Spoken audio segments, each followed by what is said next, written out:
Chapter 1. Standing on a street in Taiwan. Chun-ong silently swallowed a small transparent pill. Time suddenly seemed to slow down in his eyes. Some of the information in his surroundings entered his brain in a disorderly manner, making him feel very noisy and his mind a mess. However, as the effects of the pill took effect, his eyes quickly became clear. In his rapidly operating brain, all kinds of information were categorized and processed. Everything he saw and heard was processed by his brain in an orderly manner. Among them, he specifically picked out a few pieces of information. It was about 500 meters in front of him. A blonde foreign woman was talking to another foreign man with her tired eyes. Their voices were not loud, so when it reached Chun-ong, it was only as soft as a mosquito's buzz. However, under the analysis of his brain, this voice was abnormally clear in his ears. "Baby, don't be like this. Richard, I have to go." The two of them tugged at each other. In reality, Chun-ong already knew what they were going to say. In his current state, Chun-ong could pull out any detail from his memory, even if it was a movie he had watched when he was bored. Yes, to Chun-ong, this was a scene that had appeared in a movie. Lucy was also known as Lucy. It was a sci-fi movie released in the United States. The main plot of the story was about a silly girl who became a god. This scene was the opening scene of a movie. 3 days ago, in the real world, Chun-ong was still an ordinary high school student, working hard for his college entrance examination. However, an accidental awakening of his special ability allowed him to transmigrate into a world derived from human fantasy works, embarking on a completely different path in life. Now, he was a scientist with 13 PhD degrees in the world of endless, a beneficiary of the NZT drug. His purpose for coming here was for the silver-white suitcase in the man's hand. Inside the suitcase was a new type of virus, CPH4. It originated from the human fetus growth hormone and had the effect of developing the brain's potential.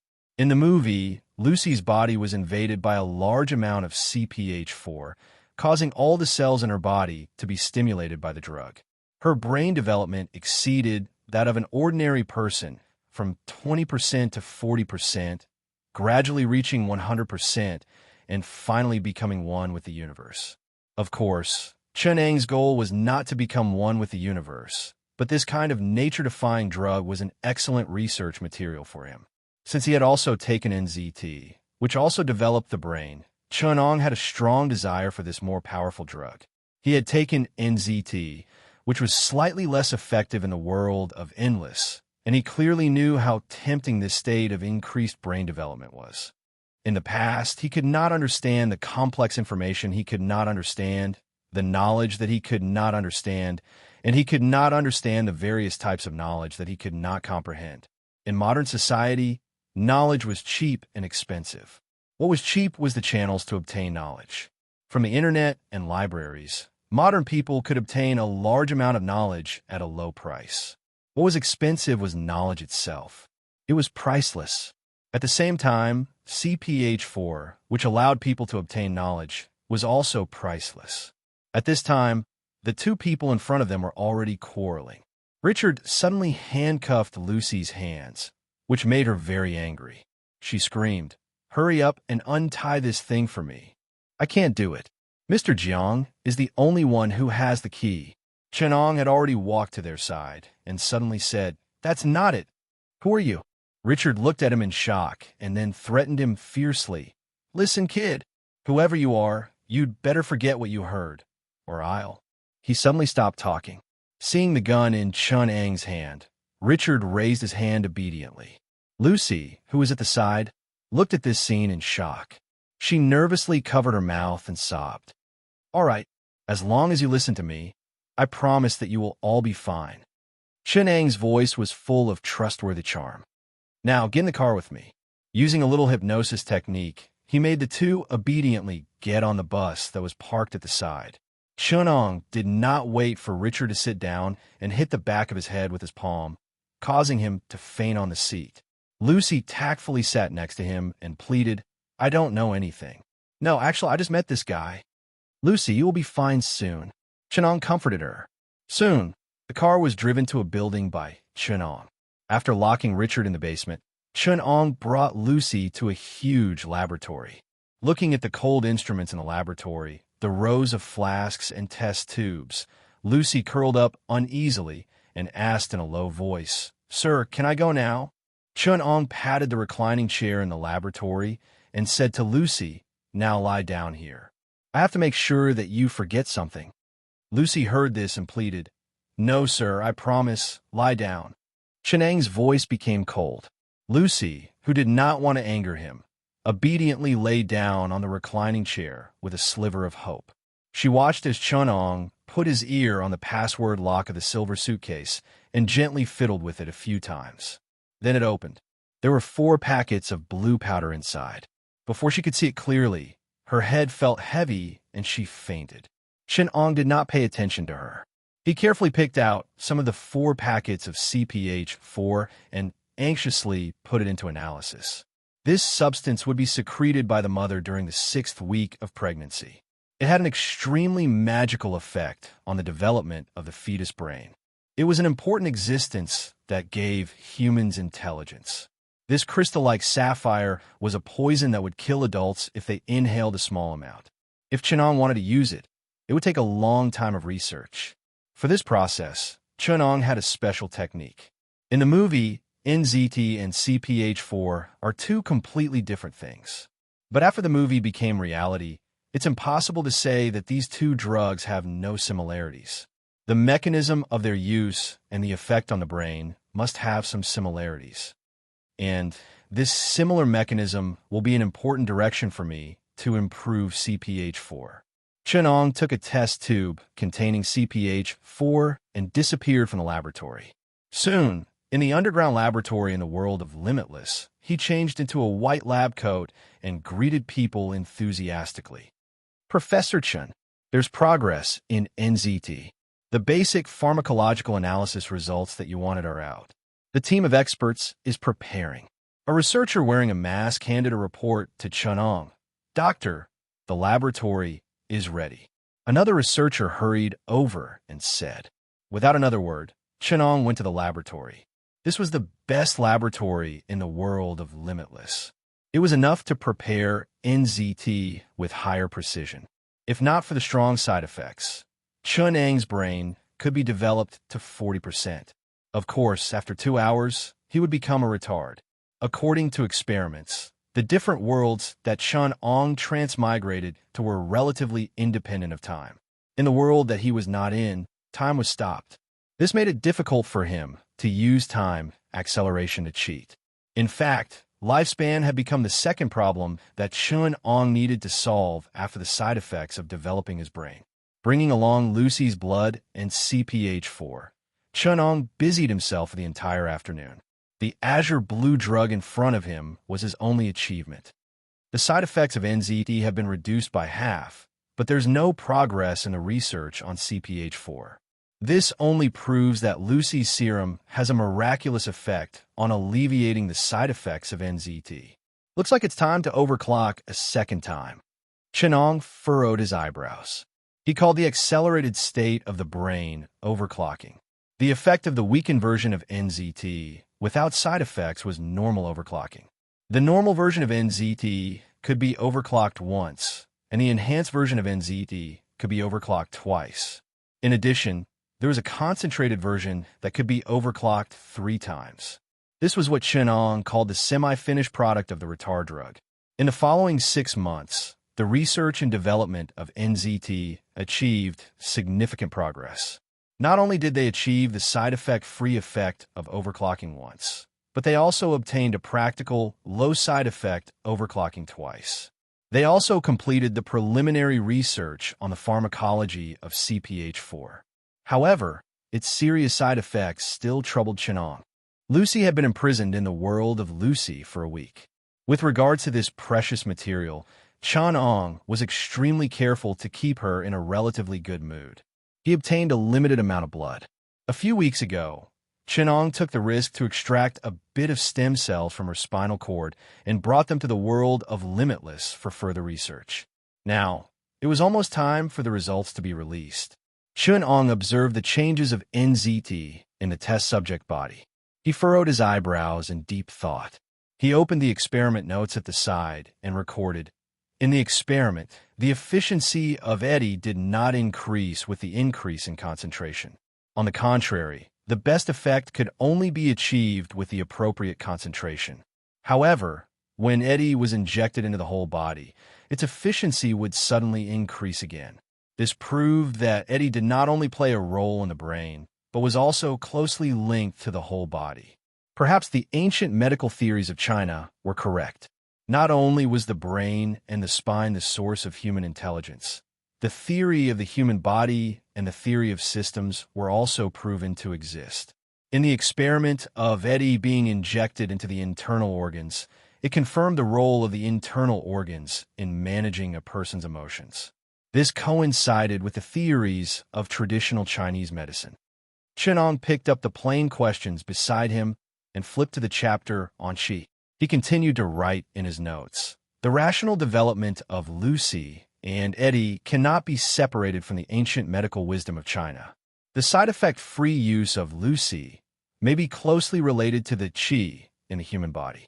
In this aspect, Master Jean and Master Gu can provide me with great help." "Professor, there's an important result." A researcher hurriedly ran over. "Looks like Lucy has given us a pleasant surprise," Chenong said joyfully as he strode towards the second laboratory. An old man with white hair saw Chenong and quickly walked over. He was still in the state of NZT. His eyes were clear and determined, but his voice was a little excited, which was rare. After NZT was improved, the biggest side effect was the suppression of human emotions. To be able to cause a reaction in a person under such a state, the actual emotions would be very intense. Lucy made us succeed. Under the influence of catalyst number 2, Lucy is unusually stable. We even made an unexpected discovery." He pointed at the liquid platform in the center. Chapter 2. Chenong spent a few minutes flipping through the research report in his hands. "This is truly a miracle in the history of human evolution. The further development of the brain will allow us to become a different kind of existence." Chenong looked at the purple drug in front of him and exclaimed sincerely, "Unlike Eddie, Lucy's development of the brain is permanent, but it also causes fatal side effects. However, the second catalyst that you brought back can have a decisive effect on Lucy. From this, we extracted a weakened version of Lucy, reducing the side effects to a level that the human body can bear. This is a gift from God." The old man rambled on to express his excitement. The second catalyst was Lucy's stem cells that Chenong brought back. Eddie referred to the NZT drug, and Lucy referred to the CPH4 virus. Only Chenong knew the meaning of these code names. "How's the effect?" Chenong had to interrupt the excited old man. The old professor took a deep breath and immersed himself into a deeper level of overclocking. Only then did his eyes regain their calmness. "The effect is amazing, Professor. The test subject is maintained in the overclocking state and can even easily enter the overclocking state. As long as he concentrates, he can automatically enter the overclocking state without any assistance. According to our examination, his brain development has already exceeded 20%. This part is permanently activated." Permanently, automatically entered. This was much more powerful than the enhanced version of Eddie. If the overclocking state brought about by the NZT drug was considered a supplementary drug, then the permanent overclocking state was close to a special ability. It was even the most nature-defying of the special abilities. With the brain overclocked by 20%, Chenong could easily hear sounds from afar. He could judge the distance based on the sound, predict the other party's actions, and automatically absorb a large amount of knowledge. He was not afraid of pain or fear, and his judgment was extremely strong. He could easily perform the strength and movements that exceeded the limits of human muscles. His vision could capture the speed of bullets, and he could sense infrared and ultraviolet light, and even electromagnetic waves. He would be the strongest hacker, fighter, marksman, and scientist. However, the price he had to pay was a gradually collapsing body and increasingly weak emotions. After taking NZT for a long period of time, Chun Ang's mental state had become a little too cold. He could not accept that he was gradually losing himself. Great power must be borne by a great heart. A Superman's body must contain a Superman's soul. China's ancient cultivation classics recorded that cultivating one's nature without cultivating one's fate was the #1 disease of cultivation since ancient times. If one only cultivated one's fate without cultivating one's nature, it would be difficult for a Yin spirit to attain sainthood. I need to find a way to strengthen my soul and body at the same time in order to continue. Chenong made up his mind. I must enter other worlds as soon as possible to find a way to balance the spirit and body and develop in a balanced way. From the inner canon of a Yellow Emperor, my problem is a typical imbalance of essence, qi, and spirit. In this case, the inner force of the martial arts world may be of great help to me. Has the drug been perfected? Chenong asked the old professor. The old professor raised his head and gestured at the needle on his neck. It's perfect. I've never felt so good before.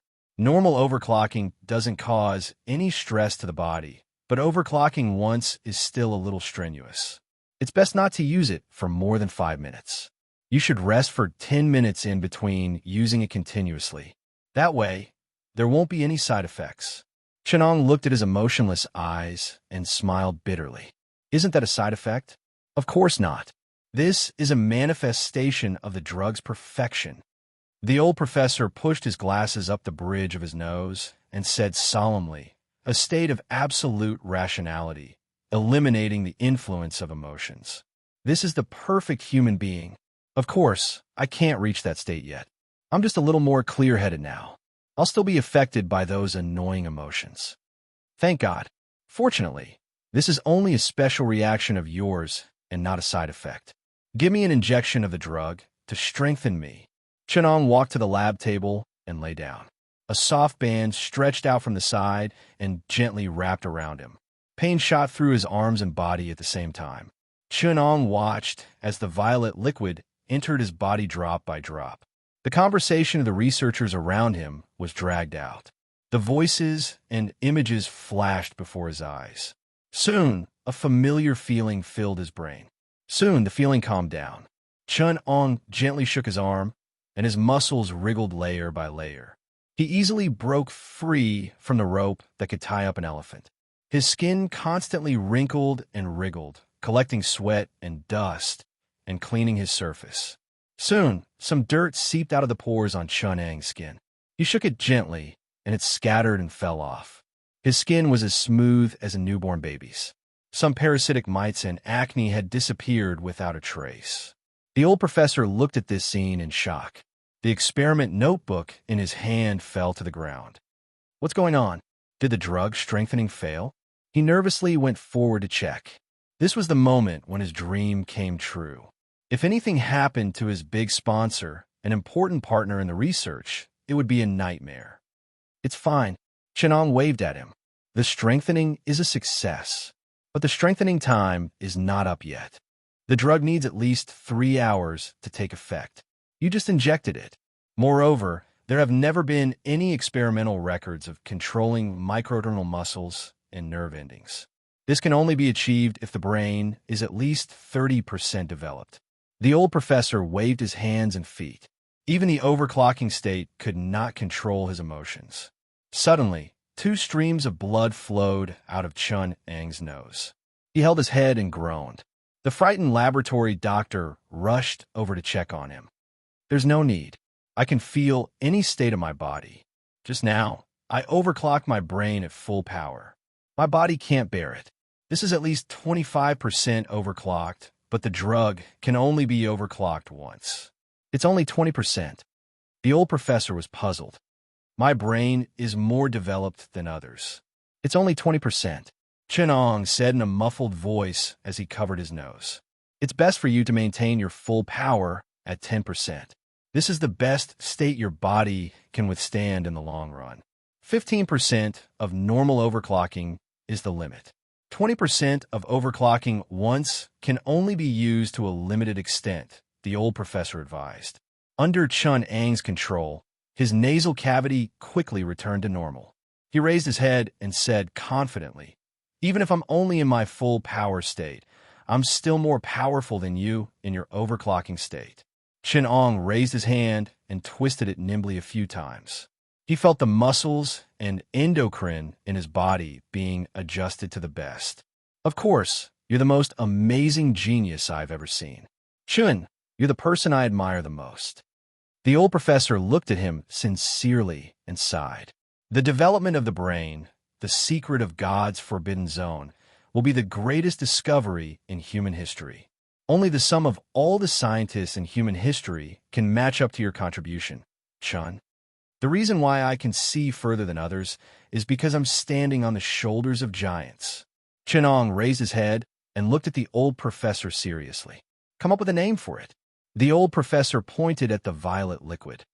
"You're its creator, its father. You have this honor. Let's call it the Foundation Establishment Pill." Chen-Ong smiled wickedly.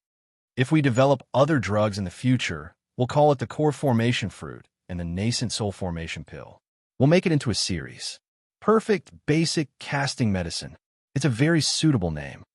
The old professor could not understand the Chinese joke. He nodded in agreement. "However, the series of drugs you're hoping for might not be realized. Overclocking 20% is already the limit of humans. It squandered the results of humans' evolution for tens of millions of years. If we go any higher, we'll have to wait until the next evolution of humans is complete. Only a few geniuses will be able to withstand it. Without a doubt, I'm that kind of genius," Chen-Ong boasted with a smile. "I'm looking forward to it." The old professor nodded with a smile. A month later, in the training ground of the underground base, Chen-Ong fired shot after shot at a target 500 meters away. He held a special pistol in his hand and emptied one magazine after another. Soon, several targets moved quickly. A small elevator imitated the trajectory of a flying bird and glided in the air. Chen-Ang's shooting speed was almost without hesitation. Often, his eyes didn't even move as he fired in the direction of the target. His left hand quickly changed the magazine, and the gunshots were steady and continuous. After a box of ammunition was emptied, someone quickly ran to the target. Not long after, a voice rang out. "All 10 rings." A burly man in camouflage went to check it personally. He ran over and praised. "With just your shooting skills, you can deal with 5 fully armed Special Forces soldiers." Chen-Ong changed into a small silver-white box and tied it to his arm with a thin belt. He waved his arm to test the feel of it and replied, "But no Special Forces soldier would only send an action team. With the support of logistics, intelligence, and tactics, they would be able to turn a sharpshooter into a sieve when they work together. But you don't just have shooting skills. You don't only have your own shadow behind you. The power of the consortium will make you have nothing to worry about." The burly man said meaningfully. With Chen-Ang's current ability, he could only face a Special Forces squadron head-on. If he encountered a few more people, he would have to risk entering overclocking or use his special ability to escape. Even some tactical teams would be enough to cause him enough trouble. Of course, the premise was that Chen-Ong didn't have enough resources and support. Otherwise, as a mad scientist by profession, his destructive power would increase geometrically according to the amount of resources and information he had. A massive army of tactical robots, tactical nuclear weapons, genetic weapons, and biochemical weapons would be enough to give a superpower a headache. Carrying a few darts, Chen-Ong stood in the examination room. Soon, a red dot the size of a coin flashed in a corner not far away. Chen-Ong kicked the wall, and his body quickly flashed a few infrared rays. A dart shot out like lightning and nailed itself on the red dot. 2 more red dots moved quickly behind him. Chen-Ong didn't even turn his head, and the 2 darts were nailed there. The red dots appeared faster and faster, but Chen-Ong raised his hands and waved his hands to scatter a few silver lights, and none of the red lights escaped. In the next moment, dozens of red dots flickered in different places. Some were close, some were far, and some were in blind spots and bunkers. However, Chen-Ang's body turned nimbly, and the silver box on his arm opened silently. As he spun, fireworks were scattered. Fireworks were everywhere, and there were tens of thousands of cold stars. The burly man's face showed obvious surprise. He rubbed his chin and muttered, "This lethality is already not inferior to a small-caliber automatic rifle. In the hands of an expert, the power of a cold weapon is not inferior to a gunpowder weapon." But soon, he came back to his senses and sighed. "But it's not as good as a gun. Instead of practicing these, you might as well have 2 custom-made guns. But some places are not suitable for using guns. It will scare the people there. On the contrary, these are much easier to use." Chenong picked up a small crossbow from the small box and gestured. This crossbow has a longer range than a normal rifle. Its power is also far greater than a rifle. Most importantly, it is not eye-catching at all. The burly man looked curiously at the strange things in the box and reached out to touch it. "Don't move. There's a drop of poison inside that can poison a small town to death. There's also a machine cylinder that can explode 30,000 silver needles in an instant. Most importantly, the poison is smeared on the silver needles." Chenong warned him. F***CK. The burly man nervously retracted his hand. "Are you trying to assassinate the president?" "No, if you want it, just tell me. Why use this kind of thing?" "Damn, how did you make this kind of thing?" "I call it the heart-piercing bone nail." Chenong put away the box and sternly said, "My research lab is omnipotent."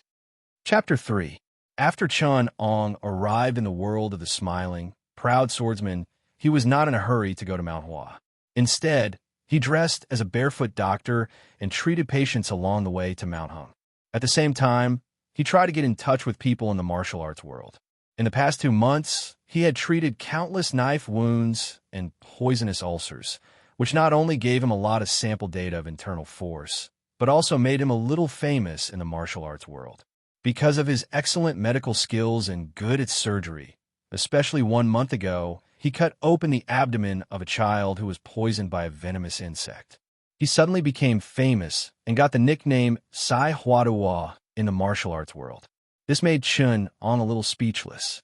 On this day, Chun Ong was correcting a man who was practicing external martial arts.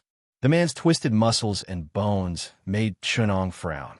If there is no correct way to practice external martial arts, you won't be able to see anything at first.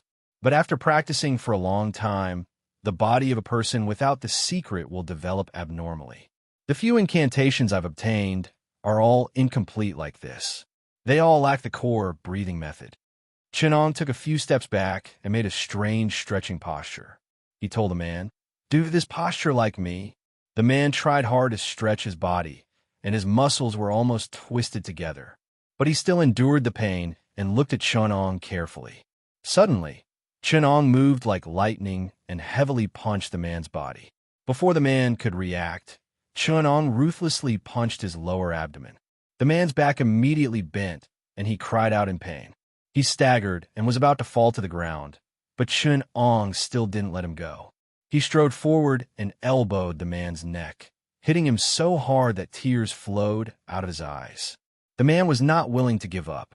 He struggled to get up, but when he moved his hands and feet, he was surprised to find that the pain and stiffness in his body seemed to have disappeared without a trace. Before he could think clearly, Chenong raised his leg and slapped him in the face. Feeling the slight relief on his face, the man realized that Chun Ang's heavy blows had always been aimed at the knots in his muscles and bones, loosening his stiff muscles and bones. So cool. It feels so good. The man's face lit up with joy, and he no longer tried to block. He used all his strength to welcome Chun Ang's punches and kicks, fearing that his punches were not strong enough. Seeing that he was so cooperative, Chun Ong simply used the punches and kicks he had just learned on his body. Although there were targets to practice with on a daily basis, it couldn't compare to a ready-made meat target. Chun Ong raised his hand and used Black Tiger Steel's heart. He felt that the movement of his muscles was a little unnatural, so he adjusted it slightly and used Black Tiger Steel's heart again. With his amazing learning ability, Chun Ong had memorized many widely circulated fist techniques in Jianghu from the martial artists who came to treat him. However, those martial artists were all dabblers, so how useful could they be as a reference? In the end, he still had to correct his mistakes bit by bit. No one in Jianghu, could compare to Chenong in terms of understanding and sensing the human body. With just a few punches, Chun Ang's black tiger fists had already changed. He didn't force his muscles to exert force according to the most optimal results. Instead, while retaining the essence of black tiger fists, he modified the fist technique to be the most suitable for himself. In just a short while, Chenong felt a subtle flow of heat surging through his entire body. Just by practicing the fist technique, Chenong already had a sense of qi. If those martial artists who had just started practicing for 3 to 5 years were to find out, they would definitely stomp their feet and stomp their chests, shouting that the heavens were unfair. However, the reason was very simple. The qi in the sense of qi referred to qi and blood. The so-called itchy and swollen feeling was nothing more than the stimulation given to the human body by the circulation of qi and blood. In the end, it would still be reflected in the human body. In this aspect, no one could compare to Chenong, who had entered a complete state. From the moment he started practicing the fist technique to the moment he had a sense of qi, Chenong had only used half a quarter of an hour. Now, he had already let go of his hands and feet. Every strike carried a weak vibration force. Every time he hit the man's body, he would always hammer the man until his whole body went limp. It was extremely refreshing, and his face was full of excitement from being hit. So refreshing, so refreshing. A little harder, a little harder. The man was rolling on the ground after being hit by Chenong, but he kept shouting excitedly, F***, I met a pervert.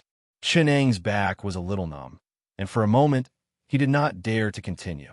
When a man saw that he had stopped, he quickly crawled to his feet and was about to hug his thigh. However, he was kicked several feet away by Chenong, who was disgusted by the cold. His body hit the high wall heavily, and he moaned happily before passing out. F***, did he awaken some new attribute? Looking at the man lying in the corner with a flushed face, Chenong felt extremely disgusted. If he had known that this would happen, he would not have used this method. Actually, acupuncture would have sufficed. For a moment, he coveted the advantage of being a free target, but in the end, he had disgusted himself. At this moment, a sweet voice came from behind. Sister Elin, let's go to another medical center. Chenong turned around and saw an 11 or 12-year-old girl wearing a red dress. She was looking at him charmingly, as if she had seen something strange. This somewhat hurt Chenong. He wanted to explain to her, but his reason told him that it was useless to explain. He simply turned his head indifferently and pretended to be a cold and aloof doctor. Chu Fian was still alive, and she had already met Elin. Calculating the time, it should have been after Ling Hu Chong and Tian Boguang were injured in the fight. Lu Jingfeng's family had not been exterminated yet, but it would not be long before that happened. What's wrong? We heard that Sai Huadua's medical skills are the best. Brother Ling Hu is so seriously injured and unconscious, and he is still waiting for us to bring a doctor back. A 16 or 17-year-old nun curiously poked her head out from behind her. Seeing Chun Ang's attire, she put her palms together and said eagerly, Doctor, can you come with me for a house call? Chenong saw that she was shy and cute, and also knew where she wanted him to go, but he deliberately asked, Oh, which Guangfa temple is it? A quiet and treasured place. When Elin heard his question, her face blushed to her ears. She was embarrassed and anxious and could not speak. Chu Fian rolled her eyes at Chenong, took out an ingot of silver, and slapped it in front of Chenong. 50 taels of silver business. Do you want to do it? Chenong's heart was playing tricks, and he also took out a bigger ingot and slapped it back. Not doing it. Chu Fian took out a cluster of black needles and held in her hand. Do it now, or not? Unexpectedly, Chenong raised his hand, and a silver light flashed. Chu Fian's wrist went numb, and she could not hold the large cluster of black blood needles, and they fell to the ground. Elin clearly saw that a silver needle as thin as a cow's hair was nailed straight into the numbing acupuncture point on Chu Fian's right wrist. That was just an ordinary acupuncture needle, light and soft. Even if an ordinary doctor held the needle in their hand, they might not be able to pierce into Chu Fian's wrist. But Chenong was not close, and yet he could shoot the needle in. His eyesight and wrist strength were really terrifying, and the accuracy of the acupuncture point and the superb acupuncture technique was even more shocking. Elin then knew that this Sai Huadawa in front of her was not a person with an undeserved reputation. Chu Fian tried to pull out the silver needles, but the moment her right hand moved, the silver needles trembled, and she felt sore and numb. She did not have any bad intentions, but after suffering such a big loss, she felt wronged. The tears in her eyes flowed down like pearls from a broken necklace. She was originally only 11 or 12 years old and was still a little girl. Her tears made Chunong at a loss. "Don't cry. You make it seem like I'm bullying a little girl. All right. I will go with you." Chu Fian raised her head and whimpered. "You are bullying me." As she said that, she stomped her feet, ignoring the silver needles in her hand, and turned to run away. Unexpectedly, she had only taken 2 steps when her body went limp and she fell to the ground. Chun Ong hurriedly walked up and pulled out the silver needles for her. This method of inserting the needles is unique to me. Anyone who is hit by these needles, without me personally pulling them out, they must not move, or else they will only feel that the silver needles are getting more and more powerful. Because the moment you move, the silver needles will drill in. Luckily, I am shooting at the numbing acupuncture point. If it was a death acupuncture point, with these 2 steps, you will only fall head first and die on the spot. Chapter 4. The Jade's Courtyard was a very famous place in Hongshan City. Even Chinong, who had only been in Hongshan City for 2 or 3 days, had heard of it. It was the most famous brothel in Hongshan City. Tian Buguang was a rapist. Not only did he often stay in the brothel, but he also took Ling Hu Chong to the brothel for treatment. Poor Elin, a little nun, dared to go to the dragon's pool and tiger's den for her lover. Even though her face was so red that it was almost burning, she still asked Chen Ong to go in with difficulty. When Chen Ong opened the door, he saw a young man with a square face, sharp eyebrows, and thin lips. He was lying on the bed, and the wound on his chest was wrapped with a piece of cloth. There was a faint smell of medicine. In Chen Ang's eyes, the wound was very deep. If it was another 3 inches, his heart would be in danger. The young man laughed uncontrollably. When he saw Elin, he joked, "If you want to invite a doctor, you might as well bring me a pot of wine. Once I have good wine, all my pain is gone. You could try this method," Chenong said with a smile. He raised his hand, and silver needles flashed. In the blink of an eye, 5 of them had sealed the major acupoints on Ling Hu Chong's chest. As the silver needles rose and fell, they crisscrossed like a silver net. In just a short while, Ling Hu Chong's whole body was covered with silver needles. The small silver needles sealed the clogged blood vessels, and the wound no longer hurt faintly.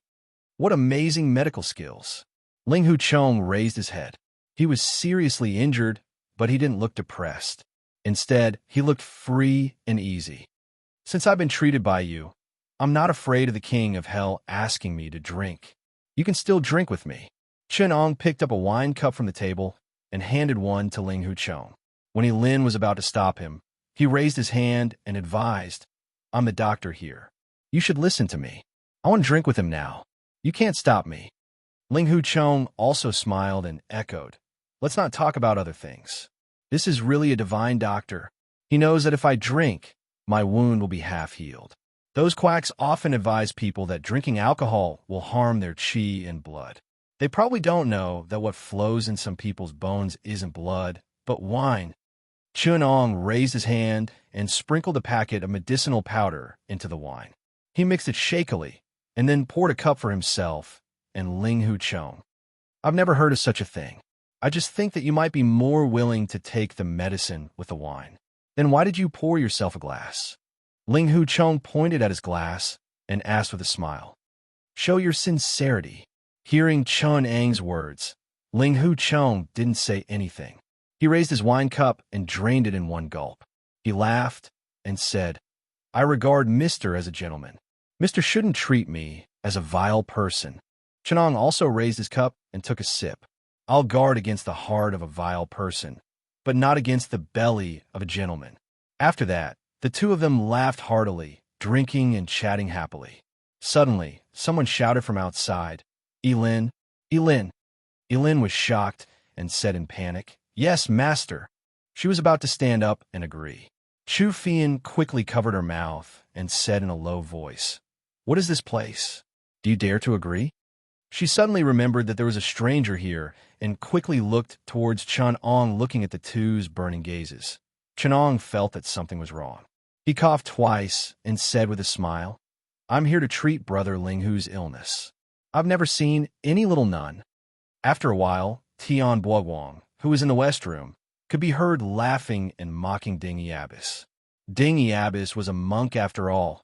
How could she win against Tian Buoguang, who was just a commoner? Not long after, she was so angry that her face turned green.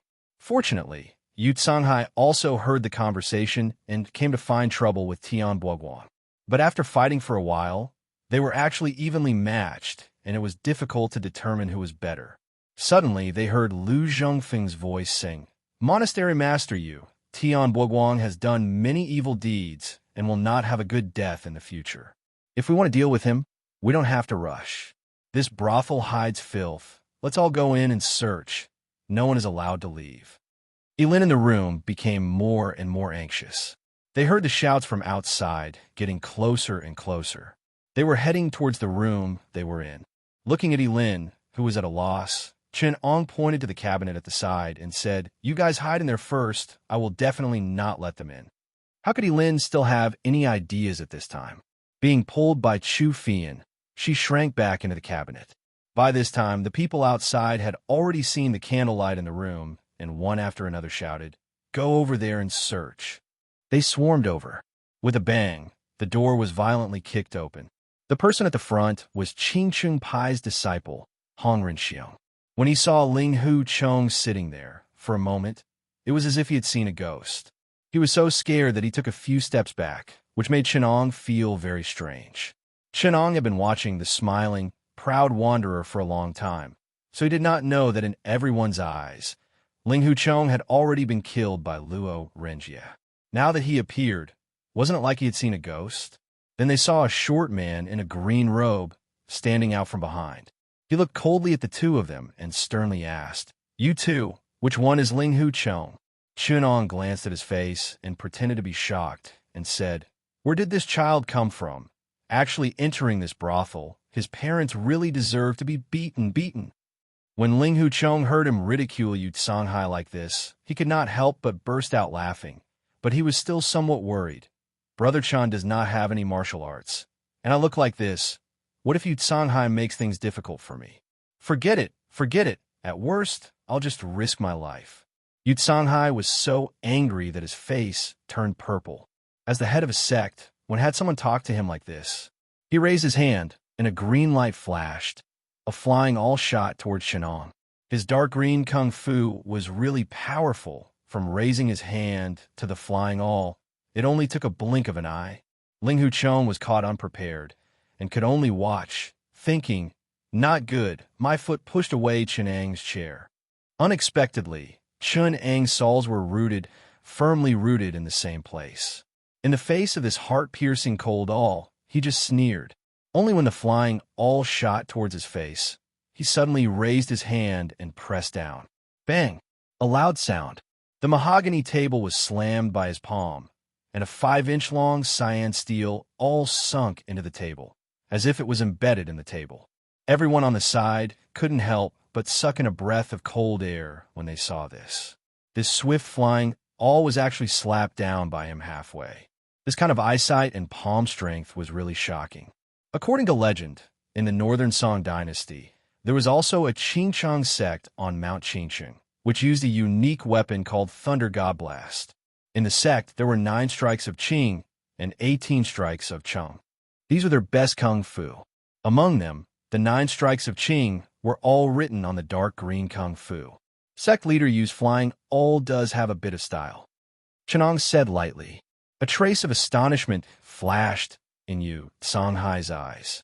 Apart from his Qingchang sect, he had never heard of anyone else who knew about these old rumors of the martial arts world.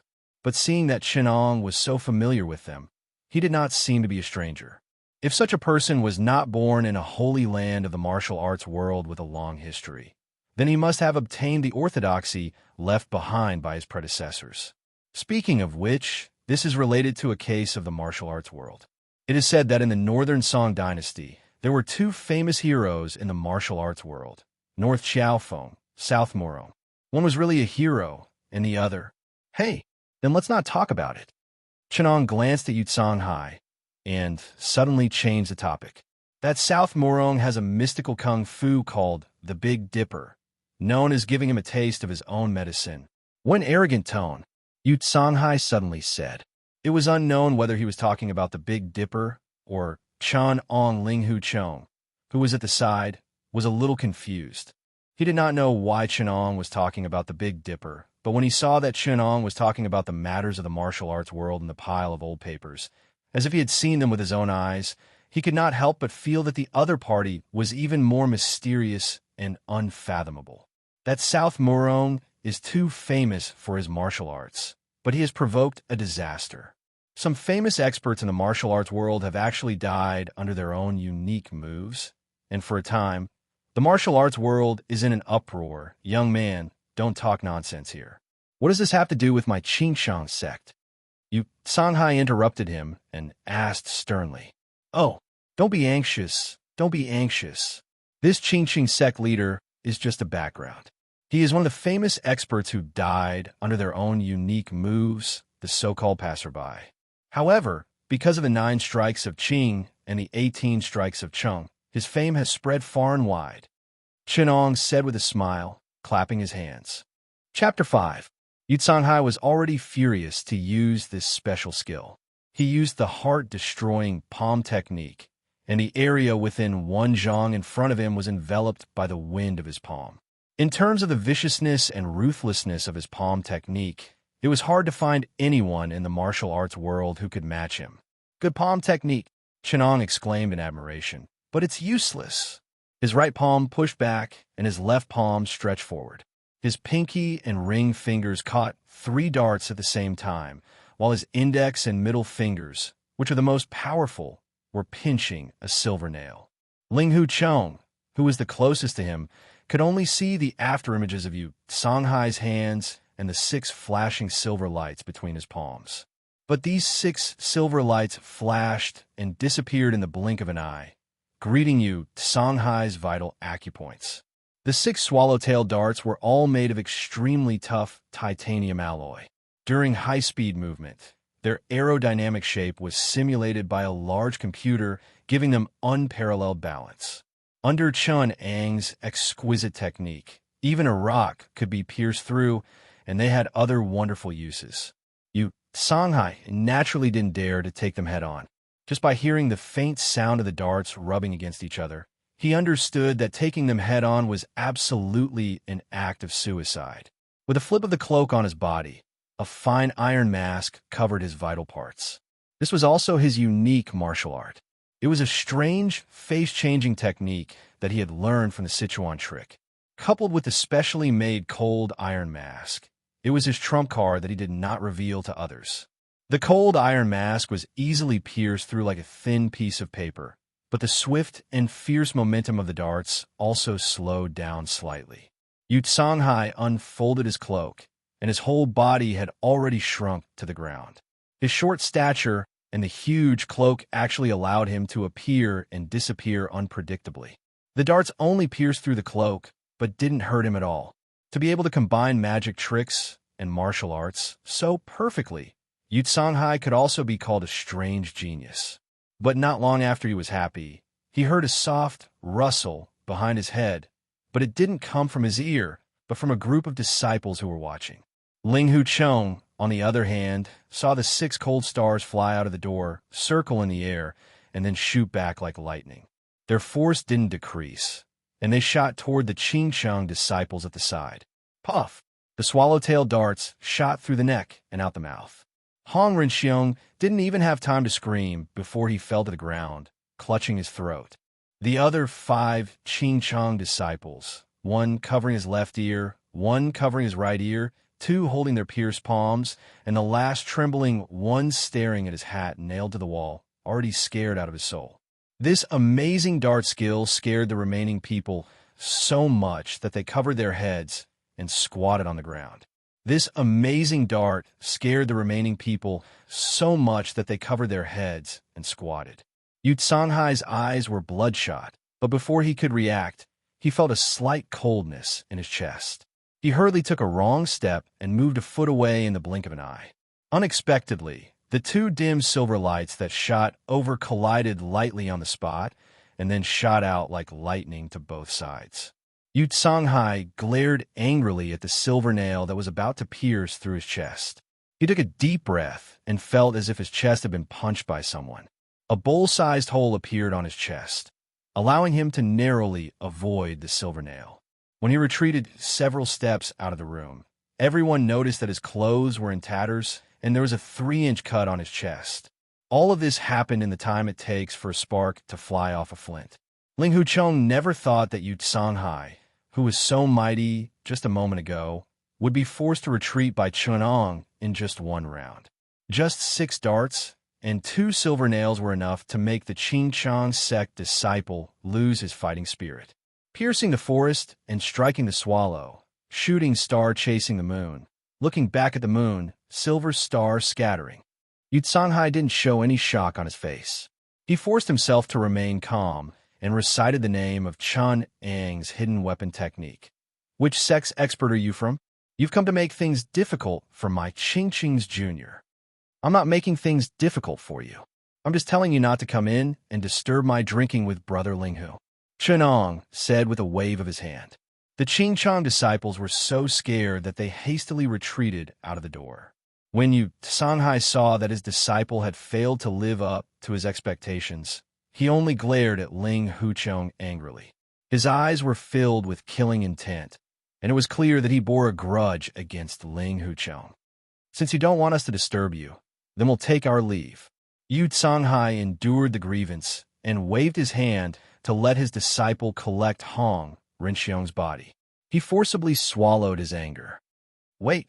Chenong refused to let him go. Yu Songhai was so angry that he threatened. What else do you want?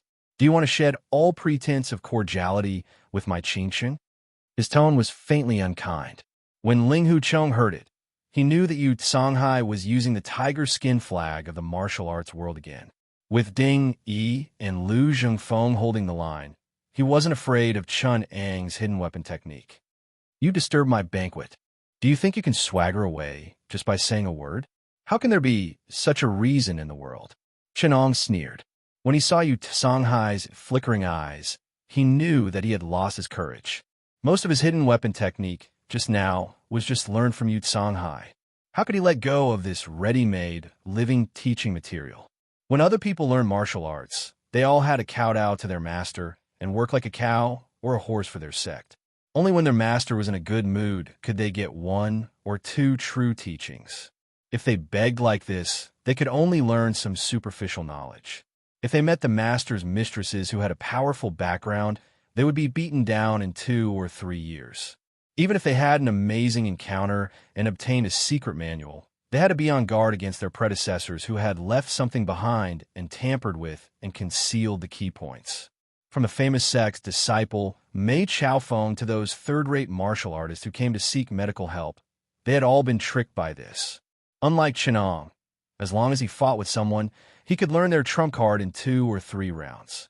It was equivalent to his opponent teaching him step by step, and he definitely did not have to worry about them hiding it. It could only be said that the all-around Chun Ang's learning and comprehension ability was completely cheating. When Yu Songhai used the flying all to shoot at Chenong, Chenong recorded Yu Songhai's unique technique under overclocking. He even deduced a few moves that he did not think of. As a result, when he shot back with the learned technique, the original owner could not recognize it. It was also because Chun Ang's understanding of inner force was insufficient. Otherwise, he wanted to show a set of heart-destroying palm to Yu Songhai to let him know that there were also male and female heart-destroying palm. His female heart-destroying palm would not be powerful if she met a male. But before Yu Songhai could speak, Ding Yiabis and Lu Zhengfeng hurried over. Chenong put down his hand in disappointment. This fight probably would not happen. He did not expect Yu Songhai to swallow his anger, but there was someone who did not want him to back down. Shorty Yu's cowardice is really eye-opening. I must let everyone see that in Qingqing's martial arts, cowardice is number one. If cowardice doesn't work, then cowardice. Ha ha ha. A hoarse voice suddenly came out, coming from the left and right, making it difficult to hear the direction. Where did this coward come from? How dare he be so presumptuous here? Yu Songhai could not bear it anymore. He raised his sword and scanned the surroundings. Unexpectedly, before that person could speak, a hunchback in the corner shrieked, "Yu Songhai, you are so shameless." That little hunchback arched his back and looked at Yu Songhai with a face full of resentment. His gaze seemed to want to devour someone. Others did not know who he was, but Chenong knew his background very well. That little hunchback was the most tragic character in the original work. His parents died, his entire family died, and he killed his father-in-law, Lin Pingji, young hero Lin. He was a typical example of a lone star, plagued by 5 evils. Not only did his entire family die, he married a wife, and even the entire Yu clan died. Of course, Lin Pingji's parents were still alive. He was still a kind and somewhat foolish boy. He was not the same person as the cruel and ruthless Lin Pingji in the future. In the past, when he was in school, Chen Ong sighed with emotion at his tragic experience. He was often curious, if there was no BCS swordplay, then what direction would Lin Pingji's life take? Would he let go of his hatred and become an ordinary person, or would he vow to take revenge and then die in the hands of Yu Buchuan? Lin Pingji was here, so Yu Buchuan was not far away. In addition, there was also Mu Gaofeng, who was hiding on the side and causing trouble. The scene was very lively. If Chenong did not make a move, Lin Pingji would either be taken away by Mu Gaofeng or protected by Yu Buchuan. In any case, nothing would happen to him. Or it could be said that before they found the Bishia's swordplay, Yu Buchuan would not let anything happen to him. Chapter 6. Mu Gaofeng, who was hiding in the dark, had been discriminated against for a long time because of his ugly appearance and physical disability. Over time, his mind became distorted and narrow-minded. He and Lin Pingji were hiding in the dark, so they saw everything that happened before. When Mu Gaofeng saw that Chen Ang's hidden weapon was so sharp, he thought of a vicious plan. He asked Lin Pingji to go over and scold while he secretly provoked Chenong and Yu Songhai to turn against each other. It would be best if the 5 Mountain Sword sect was involved, so that the water in Hengshan City would be even more chaotic. His repeated scolding made Yu Songhai very angry. If not for Lu Zhengfeng and Ding Yiabis stopping him, he would have torn Lin Pingji, this little hunchback, into pieces. However, Lin Pingji had already regarded Chenong as his only hope for revenge. In addition, he hated Yu Songhai to the core, so the more he scolded, the more vicious he became. Later, he simply forgot about provoking Yu Songhai and just wanted to vent the anger in his chest. He thought that even if he was killed immediately, he would have no regrets. Chenong glanced at him, pointed at him, and sighed. "Why don't you cherish your life? Your parents risked their lives to save you, thinking that you could live a peaceful and happy life and get away from this pool of muddy water. You want to take revenge and save people, which is also a kind of filial piety. No one could say anything wrong with you. However, you haven't taken revenge yet. You want to lose your life for a moment of anger, which makes people feel that it's not worth it." Lin Pingji scolded until his blood was boiling. When he heard Chen Ang's words, it was like a basin of cold water was poured on him. Thinking of his unfilial behavior, he couldn't help kneeling on the ground with tears and snot flowing down his face. Pingji was young and impulsive. "I killed old dog Yu's evil son, so he wanted to settle the score with me. Even if I was killed by him, I didn't feel the slightest bit of resentment. I just thought that I asked for it and got it. However, my father, Jia Xi, is innocent. He wanted to settle the score with me for killing my son, causing my family to be ruined. How can I not hate him? First, I hate this old bastard for being vicious and merciless, doing all sorts of evil. Second, I hate myself for being young and ignorant, causing harm to my family. Let him kill me. This can be considered my second revenge. Chenong shook his head when he heard this and sighed. You only know one side and not the other. If you really think that Yu Songhai wants to kill your entire family only for the sake of taking revenge for his son, then you're gravely mistaken. What? As soon as he said this, not only did Lin Pingji look at him in shock, but the others were also horrified. Yu Songhai's complexion paled as he was about to intervene, but before he could do anything, he was stopped by an ugly and eccentric hunchback. The hunchback lifted the messy hair on his forehead and said with a smirk, Monastery Master Yu, don't be in such a hurry to silence them. When Mu Gaofeng heard the news, he couldn't help but show himself.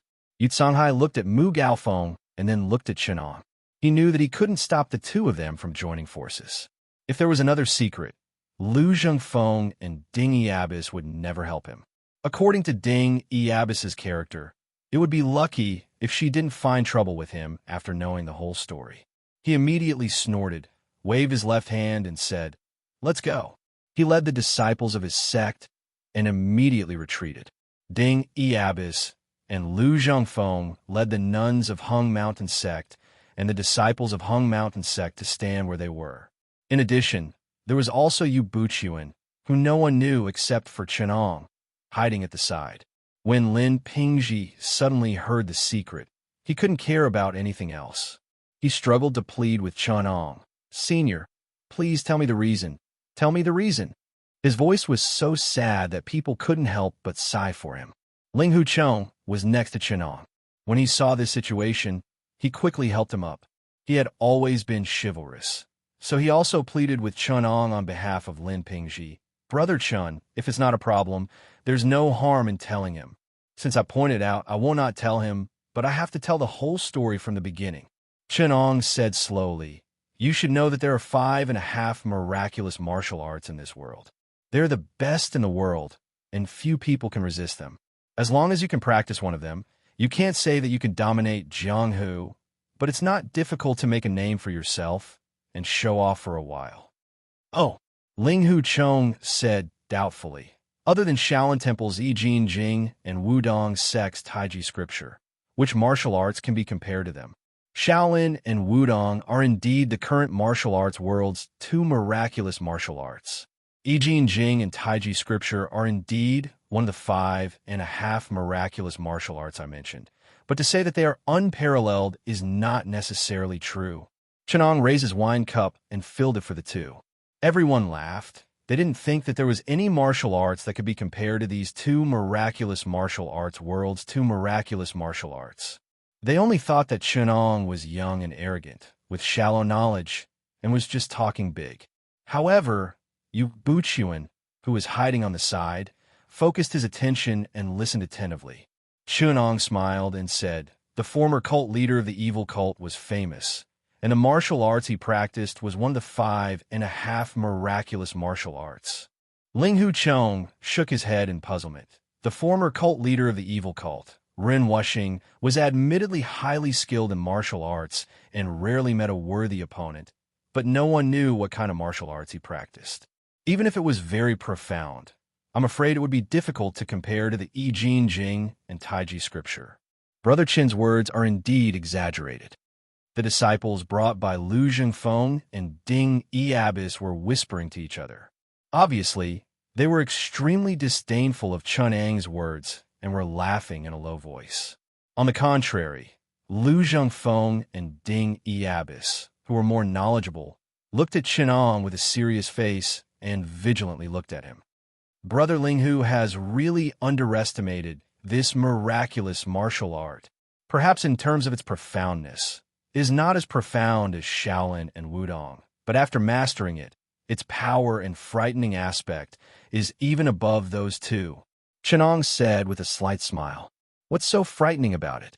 Ling Hucheng looked curious. Chenong raised his wine cup, pointed at it, and said, For us, when ordinary people practice martial arts, it is like accumulating water in this wine cup. We have to diligently practice every year and every month to accumulate some inner strength. It is like using a cup to collect 1 or 2 drops of dew every day. Only after a long period of time can we cultivate a body of inner strength. This is natural. There is no shortcut to cultivating inner strength. No matter how good one's aptitude is or how talented one is, one must also practice every day and increase one's power bit by bit. Ling Hu Chong answered as if it was a matter of course. Then if there is a martial art that can plunder other people's power and refine it to increase one's own cultivation, wouldn't such a martial art be called a miraculous martial art? Chen Ong said leisurely. As soon as his voice fell, the disciples of Mount Hung and Mount Hung were aghast. Even Ling Hu Chong, who had always been free and easy, stood up nervously. Only Lu Zhengfeng and Ding Yabis were able to remain calm. This was not because they were well-educated, but because they already knew about this news. When they first heard it, they were not much better than Ling Hu Chong. The people of Jianghu all regarded inner strength as their lifeblood. If their inner strength was destroyed, it would be more painful than killing them with a knife. Ren Wuxing's demonic martial art had indeed stirred up a great storm in Jianghu. If Ren Wuxing hadn't died, the disciples of the Five Mountain Sword faction would have been pinched by their ears by their master, who repeatedly emphasized the power of the absorbing star's great skill. After a long time, the disciples of the Five Mountain Sword faction regained their senses. They wanted to refute Chun Ang's nonsense, but when they saw their sect leader's gloomy expression, they believed him by 80%. Ding Yabis put her palms together, chanted the name of Buddha, and said in a deep voice, "Benefactor is right. I wonder what is your relationship with Hierarch Ren? Why are you so clear about these old matters?" These matters were already the secret knowledge of several major sections. Presumably, the new hierarch of the Sun Moon God sect wouldn't easily reveal these matters of the former hierarch. This made Ding Yi suspicious of Chun Ang's background. After all, it was hard to believe that an expert who appeared out of nowhere and could force Yu Songhai to retreat had no background. Who is Ren Wuxing? He doesn't deserve to be related to me. Chen Ang's tone was so big that it scared people to death. It was as if he didn't put Ren Wuxing in his eyes at all. In fact, he really didn't put Ren Wuxing in his eyes. He really looked down on a person who cultivated a third-rate martial art like the Absorbing Star's great technique. Although Chen Ong said that the Absorbing Star's great skill was a miraculous skill, in his heart, the Absorbing Star's great skill was not even worthy of carrying the shoes of the muscle-bone strengthening scripture and the Tai Chi scripture. Because in his heart, martial arts were used to sublimate the source of life and to train the primordial spirit and essence Qi to evolve. Inner force was a strange power that developed the human body's potential and balanced the five elements and yin. All martial arts that were used to strengthen one's ruthlessness and increase one's power were evil and not worth mentioning if they didn't involve the evolution of the human body. Others thought that the power of martial arts was very powerful, but in the eyes of Chen Ong, who was born in modern society, no matter how powerful a martial art was, could it compare to a battle? Could it compare to a space battleship? Could the Absorbing Star's great skill absorb inner force compared to a Barrett that could snipe you from 3,000 meters away? There was a treasure in the human body, but he didn't dig it out, didn't walk the path of immortality, and didn't train his spirit. Instead, he chased after these small paths. What a joke! In Chen Ang's eyes, the human body was a deep well that could never be dug out. Every time you thought that it had exhausted its potential, it would always give you a surprise. When Chen Ong was in a state of overclocking, he could control every tiny nerve ending in muscle in the human body. He could understand every detail of a human body, but even so, he still couldn't control the power of cells and genes. Not to mention his inner force and spirit, which were still a ball of fog even after exploring for a few months. The Absorbing Star's great skill was a stupid skill that used other people's mixed power to pollute his own well of potential. Chen Ong had always disdained it. Otherwise, he wouldn't have allowed Ren Wuxing to be locked under the Plum Manor. Chapter 7. Ren Wuxing had been missing for a long time, but he was still famous in Jianghu. Many people hated him to the core, but when it came to Ren Wuxing's martial arts, they had to admit that it was rare in the world. Compared to Ren Wuxing, who was a master of the evil sect, people of Jianghu looked down on those who were weak but boastful. As soon as Chunong said this, not only did they not feel any sense of solidarity against a common enemy, but they instead felt a bit more contempt. In Jianghu, the strong are respected. Chunang's current performance showed that his martial arts were far inferior to Renwushing's, but he dared to spout such arrogant words. Everyone looked down on him, and some of them couldn't help but show a look of disdain. Even Ding Yabis felt that Chunong was too arrogant. Only Ling Huchong thought that Chunang's words were inappropriate, but he thought that Chunong was ambitious and might not lose to Renwushing in the future. Chunang's words had nothing to do with Renwushing. Ding Yabis took a step back and signaled him to continue.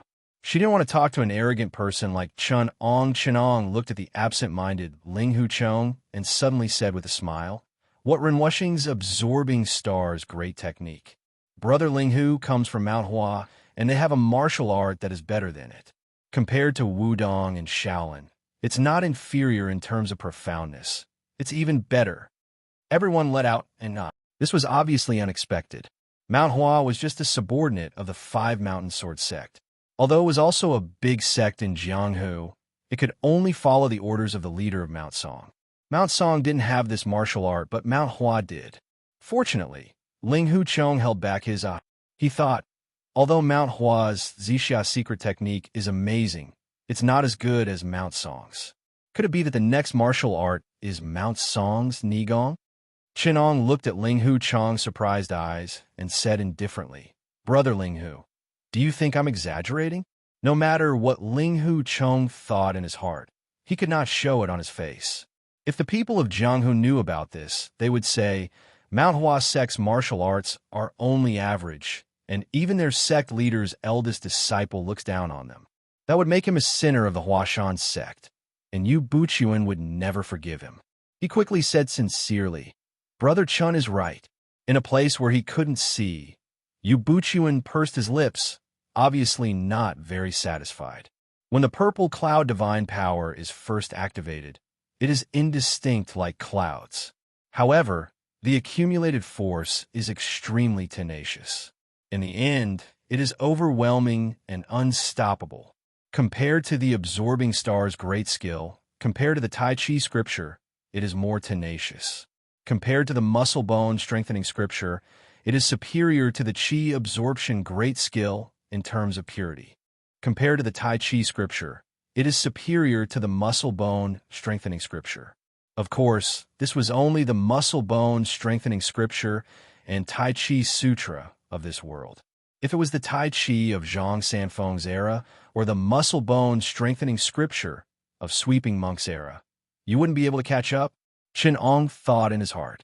Ling Huchong was ashamed and thought, the martial arts of my own sect are not as good as Brother Chun, an outsider. I really shouldn't have. He respected Yu Buchuan very much.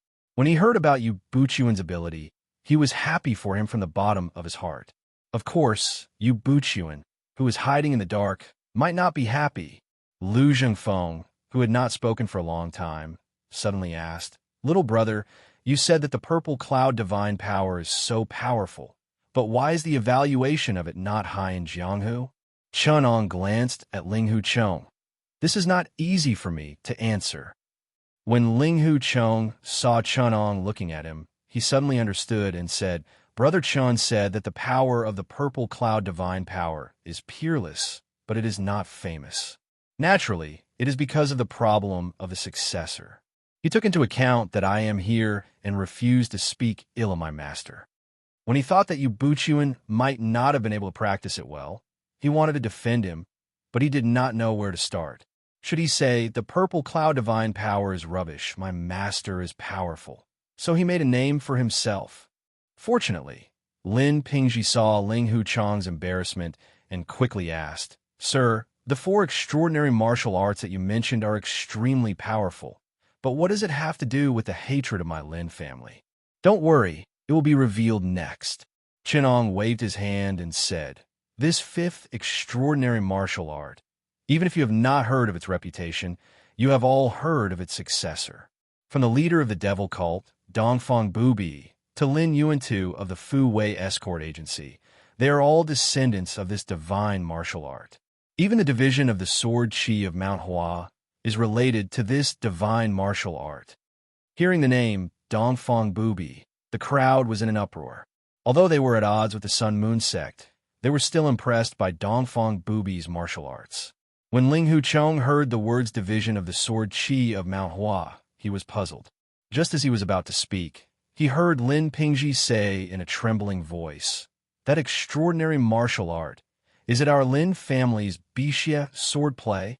Hearing the name Bixia swordplay, Ding Yi Abbas, Lu Zhengfeng, and even Ming Tuo of the northern frontier, Gao Feng, were shocked.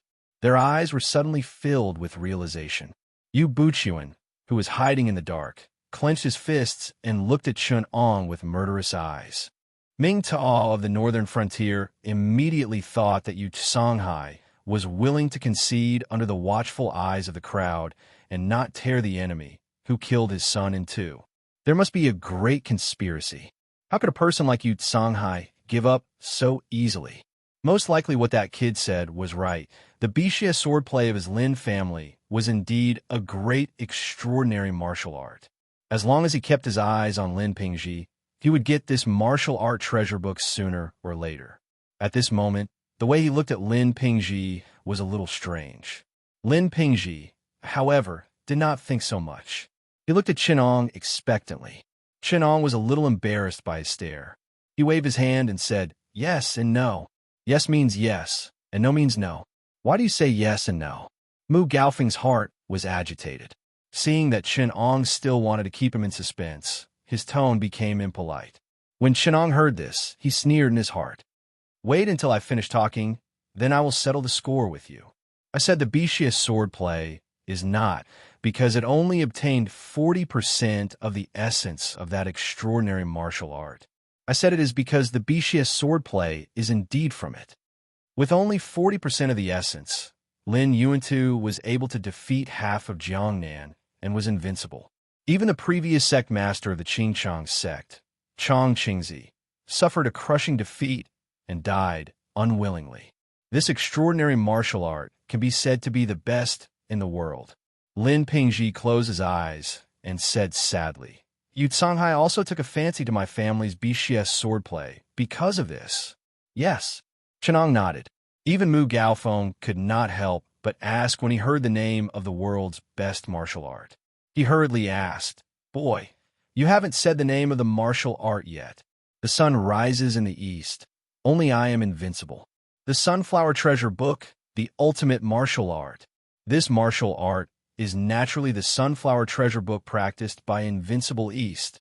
In the whole world, except for Invincible East, who can be called the best martial art in the world? The name Invincible East immediately calmed the restless people down. Even if they wanted to obtain the world's best martial art, they had to face Invincible East, who was also the best in the world. At the very least, they had to think about it carefully for a while. Even if they obtained the amazing martial art, would they still be alive to practice it? Mu Gaofeng's greedy eyes immediately turned to Lin Pingji. He thought, "I have to take it slow with Invincible East, but this weakling can be taken down easily. Without the Sunflower Treasure Book, it is not a bad idea to practice the Bixia swordplay first." He immediately clenched his hands into claws, leaped up, and pounced on Lin Pingji like a giant eagle. Although his body was disabled, his movements were even faster. With one pounce, he was more than 10 feet high. His movements were so swift that no one could react in time. Under this pounce, Lin Pingji was as small as a little chick. But Ling Huchong saw a dart in Chenang's hand. The dark dart looked very rough. Its shape was beautiful. It was completely different from most of the hidden weapons in the martial world, and even had a sense of smoothness. Everything happened in an instant. But in Chenang's eyes, the world became slow. Mu Gaofeng's swift movements and the momentum of that pounce should have been as powerful as a thunderbolt. But in Chenang's eyes, it was as slow as a snail. Coupled with his ferocious eyes, it looked a little funny. Everything around him was clear to him. Even the strong wind stirred up by Mu Gaofeng's pounce, the changes in the air around him, and even the gentle breeze in the sky were all clearly sensed by him. When he turned on overclocking to the second degree, most of the information in the world could not escape from Chenang's calculations. Mu Gaofeng might have 68 ways to deal with it, 12 ways to retreat, and even 29 ways to save him when someone tried to save him. All of these plans formed in Chun Ang's mind. When he threw the dart, Chenang was certain that Mu Gaofeng was dead for sure. Chapter 8. In the next moment, everyone saw Mu Gaofeng fall heavily from the sky with a bang. His hands covered his throat as blood flowed continuously from the gaps between his fingers. A dull black dart was quietly stuck in ground. Chenang also saw Mu Gaofeng's face, which was already convulsing in pain. He sighed in disappointment and said, "The world is so big. Why don't you go and have a look? Why do you have to court death?" With a few steps, Chenang pulled the dart out of Mu Gaofeng's throat inch by inch. At this moment, everyone's expression changed. The atmosphere was so oppressive that even the sound of a needle dropping on the ground could be heard clearly. Although Ming Tuo of the northern frontier couldn't be considered a top-notch expert, he was comparable to some of the more powerful ones among the 13 tycoons of Mount Song. But now, he was lying here like a dead dog. It was hard to believe his eyes. The whispering disciples of the 5 Mountain Sword faction all quieted down, as if they had been hit by a spell. They stared at Chun Ong in a daze, as if they were looking at a monster. Ding Yinun silently thought, "If Yu Songhai had left a little later, I'm afraid there would be another person lying on the ground." Chenang, it's Chenang again. He was like the monkey's son who jumped out of a stone. He had no master and no friends in the martial world. With the name of Sai Hua, he killed a disciple of the Qingchang sect as soon as he appeared. He slapped Yu Songhai's face so hard that he had no choice but to endure it. Then, he killed Mu Gaofeng with a dart. He was not Sai Hua, but Sai Hua. Now, it seemed that not only was Yu Songhai not a coward, but he was also very clever and smart. Otherwise, the sect master of the Qingchang sect, Yu Songhai, would become the late sect master of the Qingqing sect. Both Ding Yinun and Lu Zhengfeng felt very lucky for him. Only one person looked at Chenang with eyes as hot as charcoal, making his back itch. When he turned around, it was indeed Lin Pingji who was looking at him. Lin Pingji's eyes were brimming with hope, as if he saw the hope of saving his parents. The people of Hongshan sect still had a task to complete, and Ding Yiabis was anxious to find Yilin. Seeing that Chenang did not intend to let them in, they searched westward with the nuns of Hongshan sect. Lu Zhengfeng led the disciples to follow. After they left, only Chenang and the others were left outside the jadeite courtyard. "It's fine now. Come out," Chenang shouted in a clear voice. From inside the cabinet, rustling sounds could be heard. Chu Fian stuck her head out and looked out from the cabinet.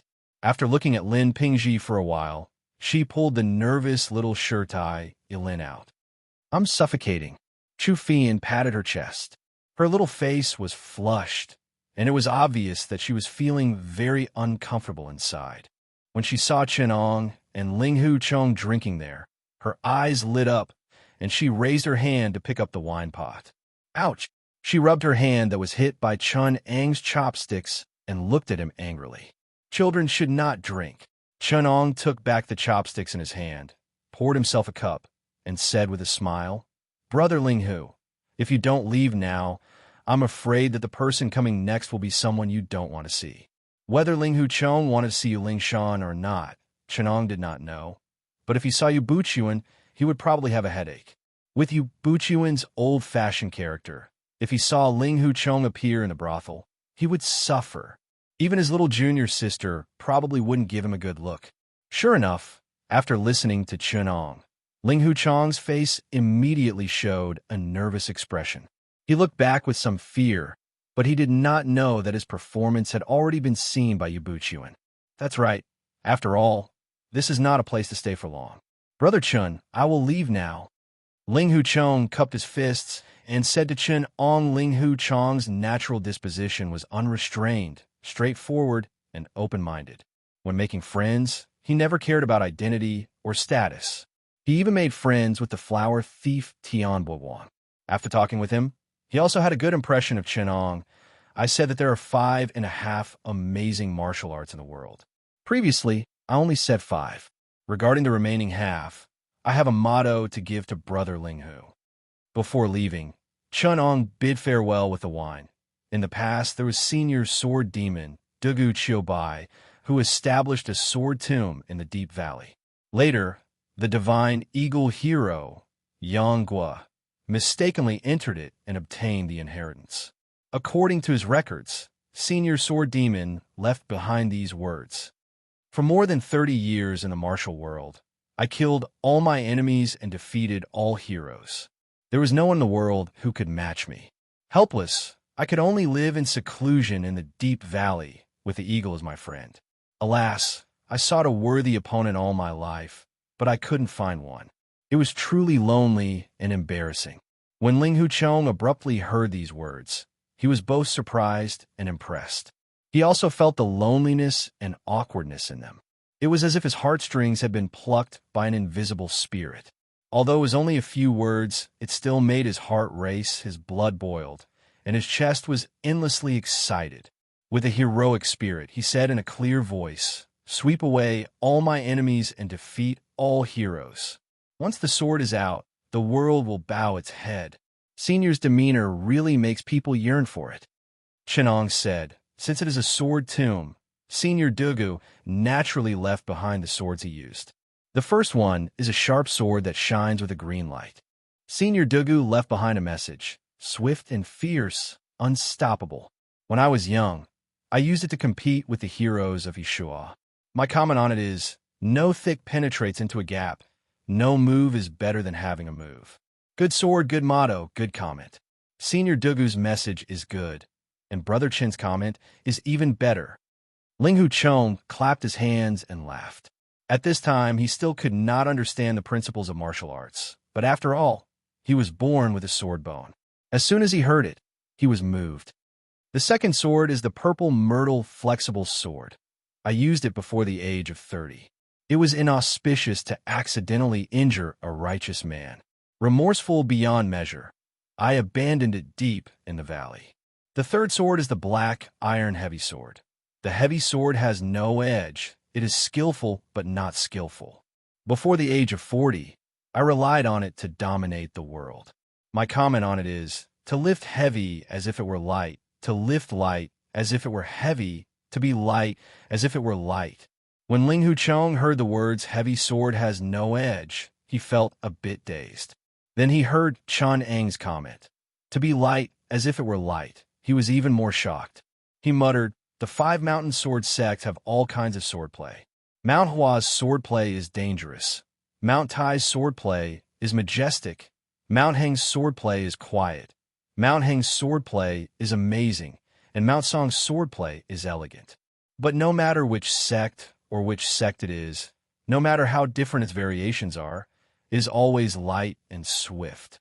This heavy sword technique really surpasses the sword technique of this world." When he suddenly heard these swordplay principles, he could not help but be lost in thought. He said in a daze, "I wonder how magnificent this fourth sword is?" Chunong looked at him with a smile. The eagle hero also thought so, but when he opened the sword mound, he saw that the sword hilt and blade of this fourth sword had long decayed. Chu Fian, who was lost in thought at the side, suddenly exclaimed, "Ah!" She hurriedly asked, "This is the divine weapon that Elder Duga used. How could it have decayed?" Chinong smiled and said, "Because this is not a divine weapon, but a wooden sword." "What?" Chu Fian stood up in shock. She could not believe her own ears. She jumped up and down, hurriedly asked, "How could it be a wooden sword? Why is a wooden sword?" Chinong smiled and clasped his hands behind his back. He did not directly answer, but said, "Elder Dugu carved on the sword mound. After the age of 40, no matter what grass, wood, bamboo, or stone could be used as a sword. Since then, he has refined his cultivation and gradually reached the state of not having a sword is better than having a sword." He paused for a moment, then said word by word, "I judge him. No sword in his hand, but a sword in his heart." These words were like a clap of thunder, resounding in the ears of the few people. Elin and Chu Fei Yin were both shocked beyond words. But Ling Hucheng, who had always been free and unrestrained, also had his mouth wide open, his face filled with shock. After a long time, he murmured in a daze, "I boast that my swordplay is excellent, and even masters exquisite Mount Hua swordplay. I am confident that I can catch up within 10 years. Who would have thought that this five-mountain sword sect is like a well between heaven and earth? I am just a frog at the bottom of the well, being complacent. Isn't this a joke, a big joke?" After saying that, he was crying and laughing at the same time, waving his hands and feet, unable to control himself. He suddenly came back to his senses, bowed deeply to Chenong, and said, "Thank you, Brother Chun, for reminding me. This Dugu swordplay, although there are only a few words and not a single word describes the sword moves and sword skills, but the name of half a mysterious martial art is worthy of being called half a mysterious martial art. It is the grand way of us swordsmen." Chenong understood him and could not help but laugh. "But this is not that half a mysterious martial art." He reached out and pushed Ling Hucheng out and said lightly, "If you don't leave, your junior sister will come. If she sees you here, who knows how angry she will be. As for the matter of half a mysterious martial art, wait until you meet the person at the back of Mount Hua. Then you will know." Ling Hucheng was just about to say something when he faintly heard the bustling sounds coming from outside. Listening carefully, he could also hear Monkey Lu's strange cry. He quickly grabbed Yilin and ran away without looking back. He only heard the words left behind. Brother Chun, I will treat you to a drink some other day." Chenong looked at his back and could not help but laugh. Ling Hucheng, who already had an excellent comprehension ability, had also obtained the sword theory of Dugu Qiubai. What kind of brilliance would the 9 strategies beyond the swords shine in his hands? "The next time I see you, we might not be friends, but we must be good opponents." Chenong could not help but look forward to the 9 strategies beyond the swords in Ling Hucheng's hands in the future. At that time, Ling Hucheng, who had a deep understanding of the solitary sword will, would be his best opponent and teacher, and the battle between the two of them would be even more fruitful. It would be best if he could enlighten Feng Qingyang and help him improve further. In this way, when he fought with him at the peak of Mount Hua, it would definitely give Chenong even more inspiration. Chenong, who had an overclocked state and developed his brain to the extreme, did not need to look for all kinds of mysterious martial art manuals. This was because every peerless master who fought with him was a peerless secret manual. Not only did they teach him their own martial arts, but they also contained their unique understanding and wisdom. This was what Chenong relied on to climb the path of martial arts. Chapter 9. Today was the day when hero Lu Zhengfeng of Hung Mountain sect washed his hands in a golden basin. The city of Hung Mountain was in a festive mood. 500 or 600 guests from afar poured in like flowing water. The guests from the other sects of the Five Mountain Sword sect, some famous people in Jianghu, and even some riffraff came one after another. Some of these people were familiar with each other, while some had only heard of each other but had never met each other. For a moment, the hall was full of greetings and introductions. The other sect leaders of the Five Mountain Sword sect could not help but frown when they saw some people passing by in the crowd. They all felt that Lu Zhengfeng did not know how to behave himself. Making friends with people like this would bring shame to the reputation of the Five Mountain Sword sect. It was already 9:15, so Lu Zhengfeng returned to the inner hall and let his disciples entertain the guests. As soon as he sat down, he saw a flash of black light. When he looked up, he saw a long black iron needle nailed to the side of his right hand.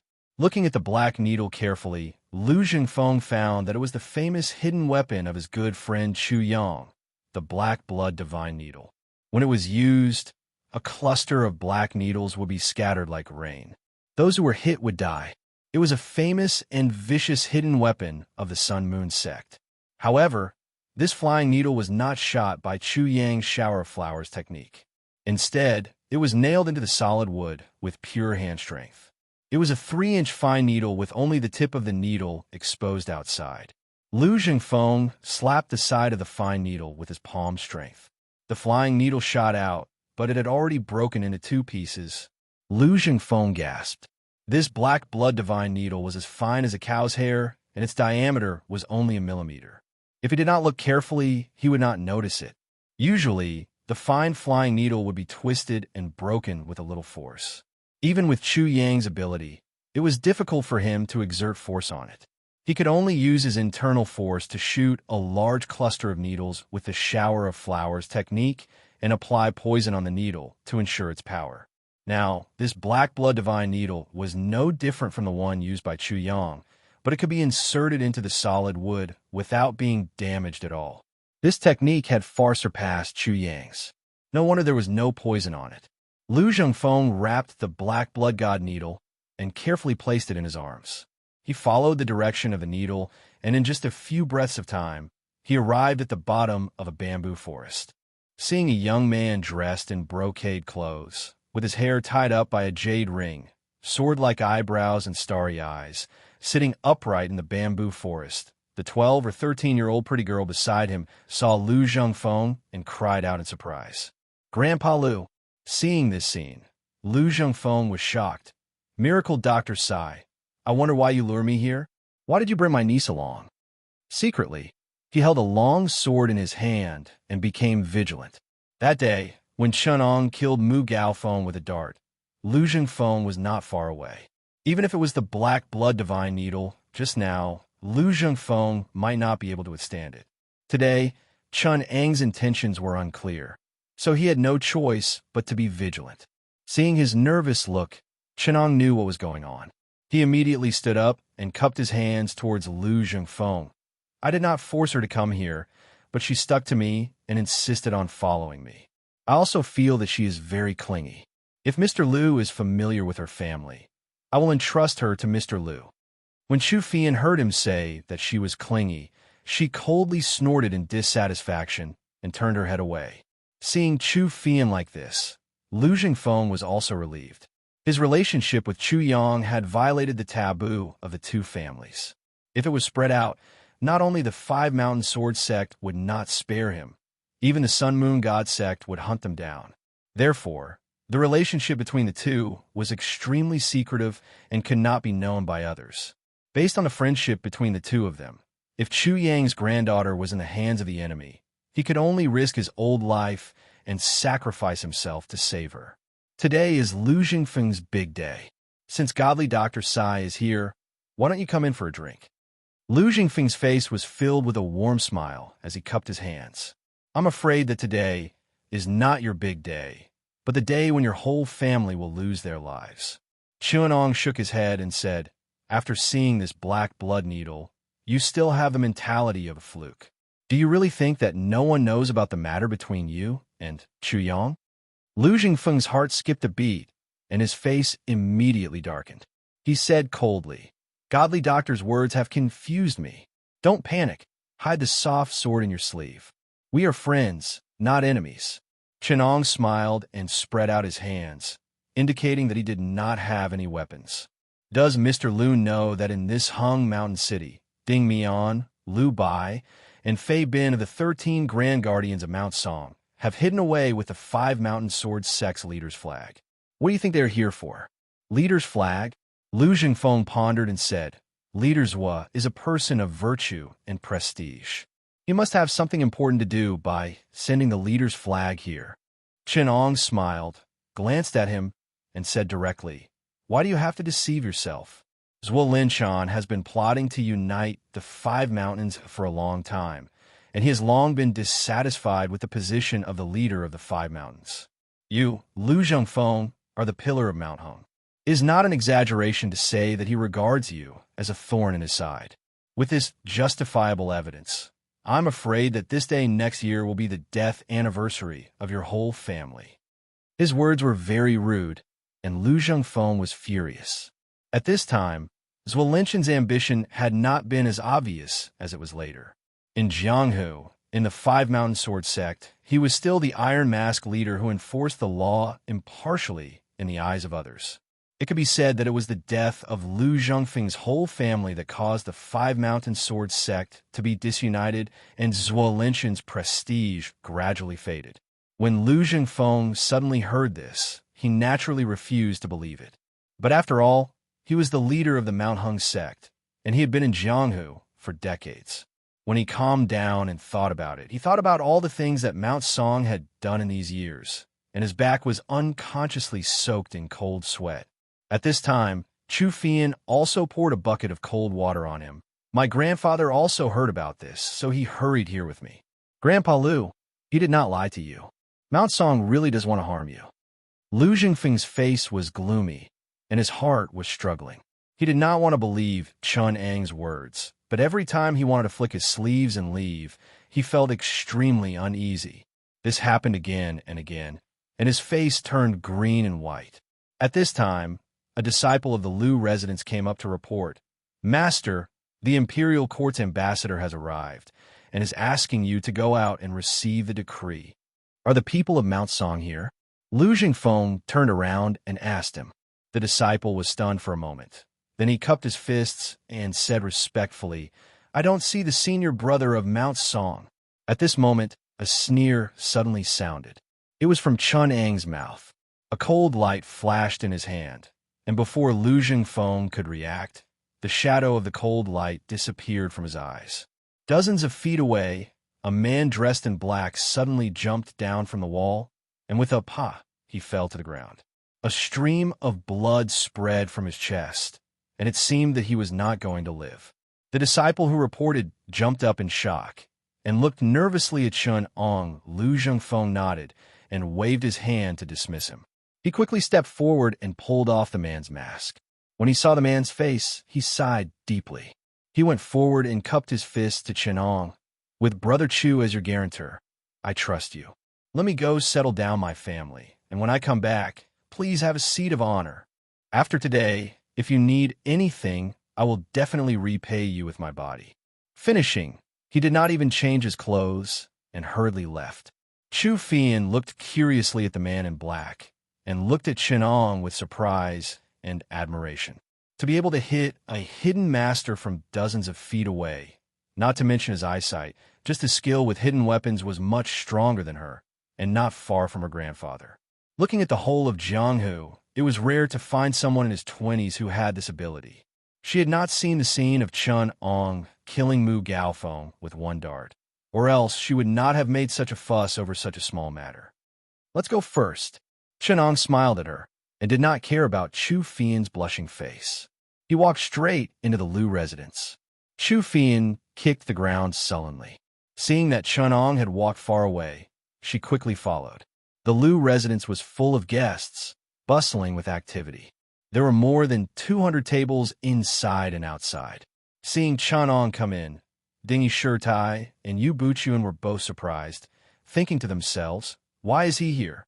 Yu Songhai was even worse. Seeing Chun Ong coming over, he turned his head to the side, pretending not to see. Although Yu Buchuan's name was Buchuan, he was very fond of making friends. He was not familiar with Chun Ong, so he went up to greet him, wanting to find out his background.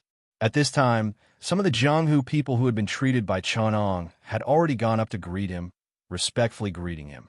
For a moment, Chun Ong looked troublesome and warm, and he smoothly blended into the crowd. Seeing Chun Ong greeting everyone with a smile, some of the Jianghu people who did not know what was going on curiously asked, who is this person? He has such a wide network. Even Mr. Yu from Huashan sect came to greet him. The person beside him who knew told him, this is Hua Sai, Miracle Dr. Sai. Old Hero Wang's sore was cured by him. It is said that he has the ability to cut open the abdomen and scrape the bones to cure poison. He is a famous miracle doctor in Jianghu. When Abbess Ding heard what the person beside her said, her face couldn't help but tremble. Her calm face also lost its composure. She looked at Chun Ang's manner of greeting everyone he met, and the corner of her mouth twitched, causing the disciple beside her to look over in confusion. Nothing. I just saw a ghost. Ding Yisherdai waved her hand and said. Chun Ong sat next to Lin Pingji, which shocked Lin Pingji so much that his eyeballs almost fell out. When did these two get together? But in public, he could only look at the two with a dark look. At this time, Lu Jingfeng had already come out. Seeing that there was no one beside him, Chunong knew that he had already appeased the official who came to issue the imperial edict. Lu Zhengfeng was not stupid. He knew that Song Mountain sect did not have good intentions today, and Jianghu people generally hated the imperial court. Naturally, he would not accept the imperial edict now and offend a group of Jianghu people in the hall. Lu Zhengfeng turned to the outside and said in a clear voice, "Today, the hall is full of distinguished guests, and everyone who came is giving me face." Disciple Lu Zhengfeng was accepted as a disciple by my teacher and was taught martial arts. I am very ashamed that I could not bring honor to Mount Hung's sect. Fortunately, our sect has Mo Shige presiding over it. I'm already old, my body is weak, and it is difficult for me to manage the gratitude and grudges of Jianghu. He paused and swept his gaze over the crowd of heroes. He said with emotion, "From today onwards, I will wash my hands of the Jianghu, and no longer care about the gratitude and grudges of Jianghu, nor will I care about the disputes between sections." Hearing his generous words, everyone congratulated Lu Zhengfeng one after another, and complimented him. "Good fortune and longevity will be returned to you." Only Ding Yishirtai sighed and said, "Lu Xindi, you are again." "I?" Lu Zhengfeng cupped his hands toward the crowd and rejected Ding Yishirtai's good intentions. He rolled up his sleeves, stretched out his hands, and was about to put them into the golden basin. The hall was bustling with noise, and everyone was congratulating him. Chapter 10. Everyone present frowned deeply. They felt that this person's tone was extremely rude. He treated the thousands of heroes and warriors here as nothing, and he really did not give Lu Zhengfeng any face. When they turned around to look, they saw 4 men in yellow robes walking in from the main entrance. The leader was about 40 years old. He had a medium build and was very thin. He had 2 mustaches on his upper lip. Those who were knowledgeable could already recognize him. He was Song Mountain Sect's Song Yonghan Fei Bin. The 2 people behind him were even more powerful. They were pagoda-bearing Han Ding Mian and Crane Han Lu Bai, who were ranked higher. Among the 13 Grand Guardians of Song Mountain, 3 of the leaders actually came. They really gave Lu Zhengfeng a lot of face. They held up a 5-colored flag, which was decorated with pearls and gems. When it was unfolded, it emitted a bright light. Many people recognized this flag, and their hearts trembled. The flag of the 5 Mountain Sword Faction's Alliance Master has arrived. The others were still confused, but Lu Zhengfeng already knew their purpose. He held the table and chair beside him and said lightly, "So the flag of the left leader of Song Mountain Sect is here. Junior brothers, I don't know how many disciples Song Mountain Sect has sent. Let's all show up together." His tone was extremely unkind, which shocked all the heroes present. They didn't know what had happened, or if Lu Zhengfeng and the Song Mountain Sect had a grudge against each other. Ding Yabis said in a trembling voice, "Brother Lu, what's going on? If there's anything, please sit down and talk it out. The 5 Mountain Sword sects are of the same branch. We can't let outsiders laugh at us." Lu Zhengfeng's face was solemn. He said to Ding Yabis kindly, "Abbas, it's not that I, Lu Zhengfeng, am against the rebels, but old Thieves was gone too far. Not only did he interfere with the internal affairs of our other 4 sects, but he also premeditated to kidnap my family. Men, bring those rascals to me." Hearing his order, the surrounding disciples of Lu clan rushed out from the inner hall. Each of them carried a sword and saber and guarded against the people of Song Mountain. More than a dozen disciples of Song Mountain in yellow robes were tied up with ropes. They carried swords and sabers on their shoulders and were neatly escorted by the disciples of Lu clan to kneel in a row. Everyone present turned pale with fright. Those who were not masked were disciples who frequented Mount Song. Many people recognized them. Ding Yabis couldn't help but ask, "Fei Bin, what does Chiefs mean by this? I'll be the first to object if you threaten Lu Zhengfeng with his family." Fei Bin was even more shocked. "Lu Zhengfeng, don't you dare. Where are the disciples of Mount Song?" As soon as his voice fell, he suddenly heard dozens of people in the main hall answering, "Yes, the disciples of the Song Mountain sect are here." The voices of dozens of people came one after another from all over the place. A dozen yellow-robed disciples of the Song Mountain sect rushed out from the back. Dozens of people also stood up in the main hall. They were dressed in all kinds of clothes and were confronting the disciples of the Liu clan. The atmosphere at the scene suddenly came to a standstill. The two sides stared at each other with rapt attention. One side had more people, while the other side had hostages in their hands. Neither dared to act rashly. The scene instantly fell into a stalemate. At this moment, when the atmosphere was almost frozen, a voice suddenly said, "Song Mountain Sect, Song Mountain Sect. What a great show of power." Chunong suddenly walked out of the crowd and stood next to Lu Zhengfeng. He held a black dart in his hand and tossed it up and down. He yawned and said in a bored tone, "The righteous path of Wulin is filled with people who use the old, young, women, and children as hostages to threaten other people's families. They deserve to die. There was the Qingchang sect before and the Song Mountain sect now. Righteousness really exists forever." As soon as he said this, the other people of the Five Mountain Sword sect all looked at him with a smile. Ding Yabis could not help but wave her sleeves and turn her head away from them. When Fei Bin saw Chunong, he frowned and thought for a moment. Suddenly, he remembered someone and immediately pointed his sword at him. "You are Sai Hua Tuo?"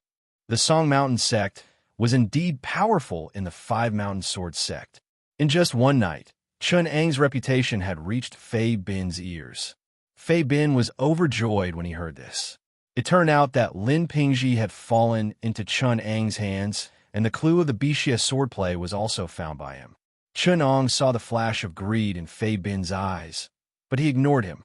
"You colluded with the evil people of the devil cult, stirred up internal strife in the Five Mountain Sword sect, and even slandered the Left Alliance leader.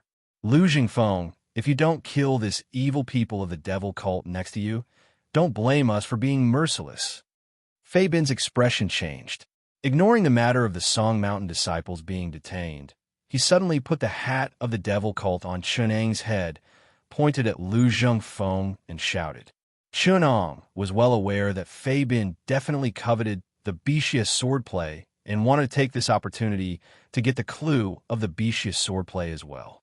This person had always had no principles or bottom line.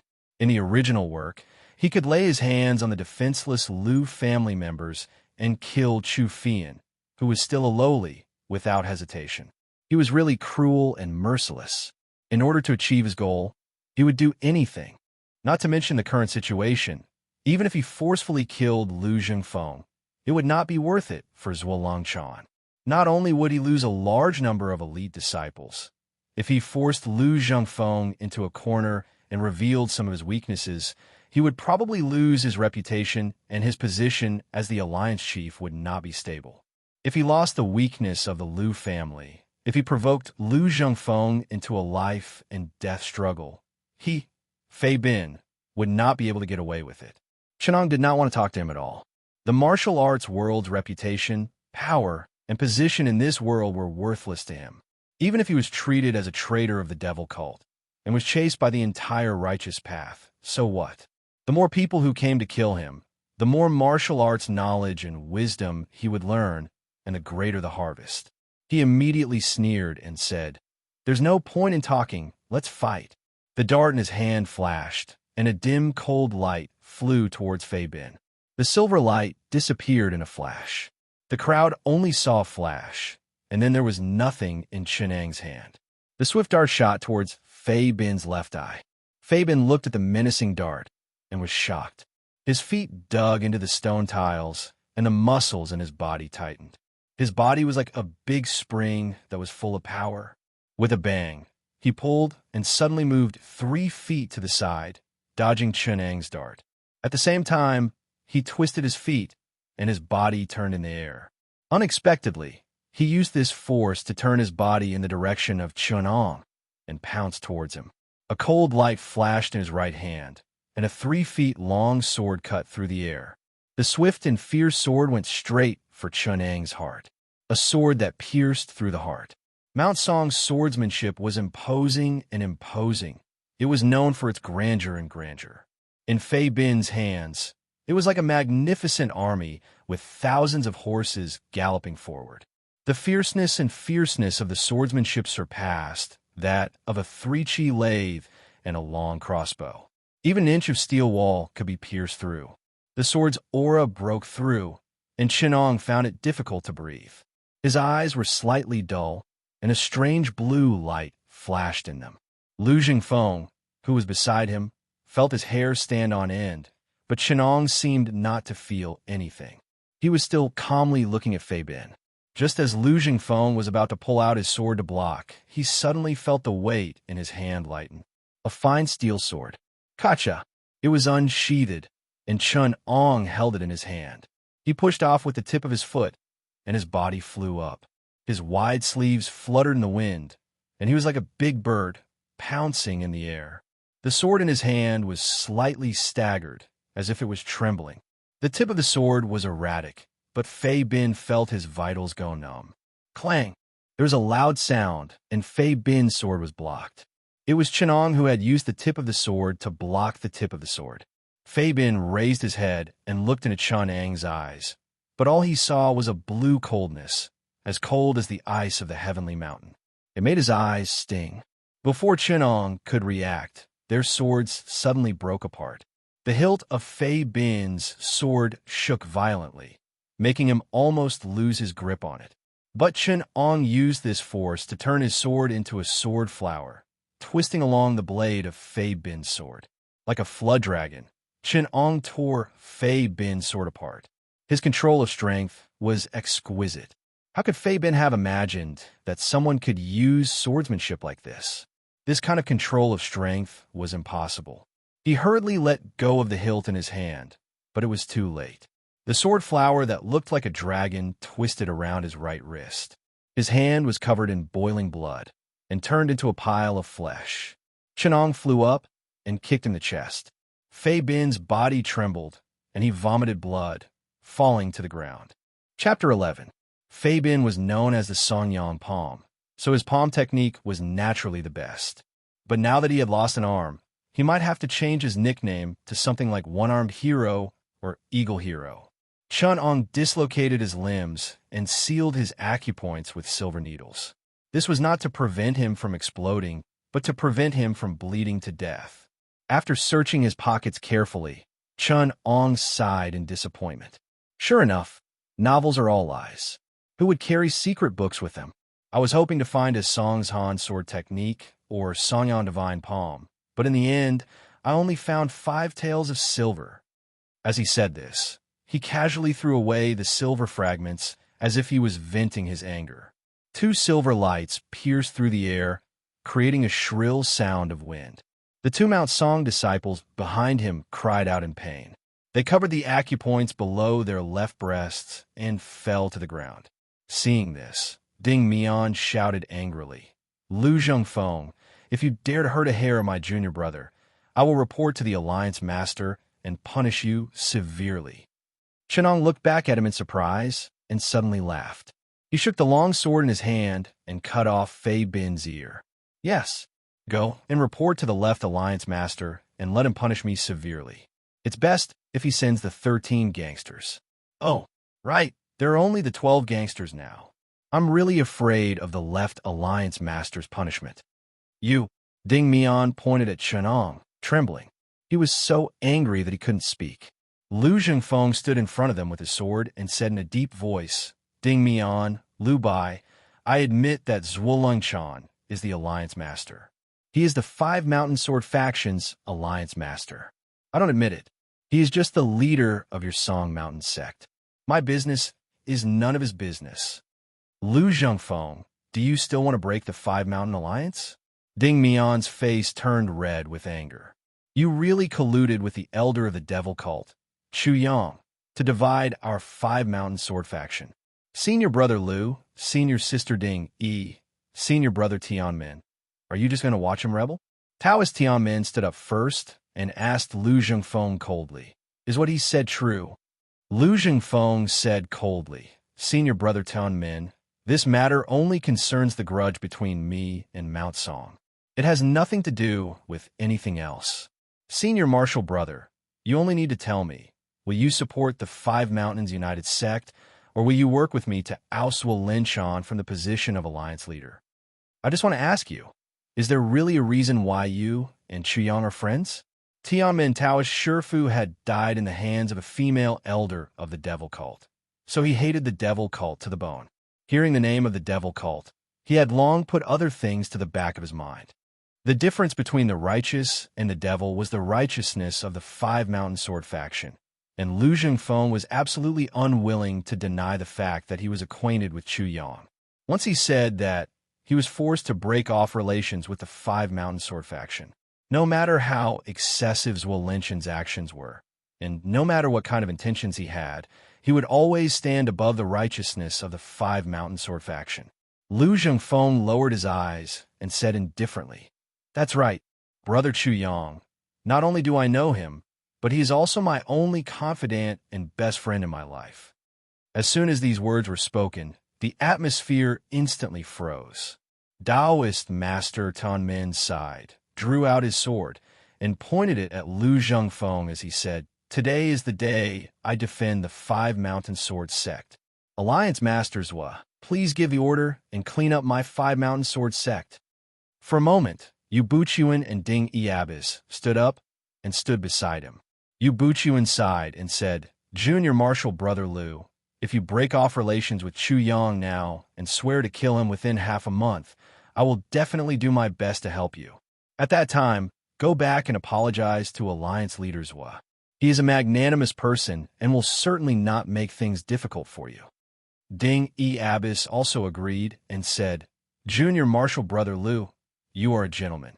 What does it matter if you fall into the trap of a despicable person?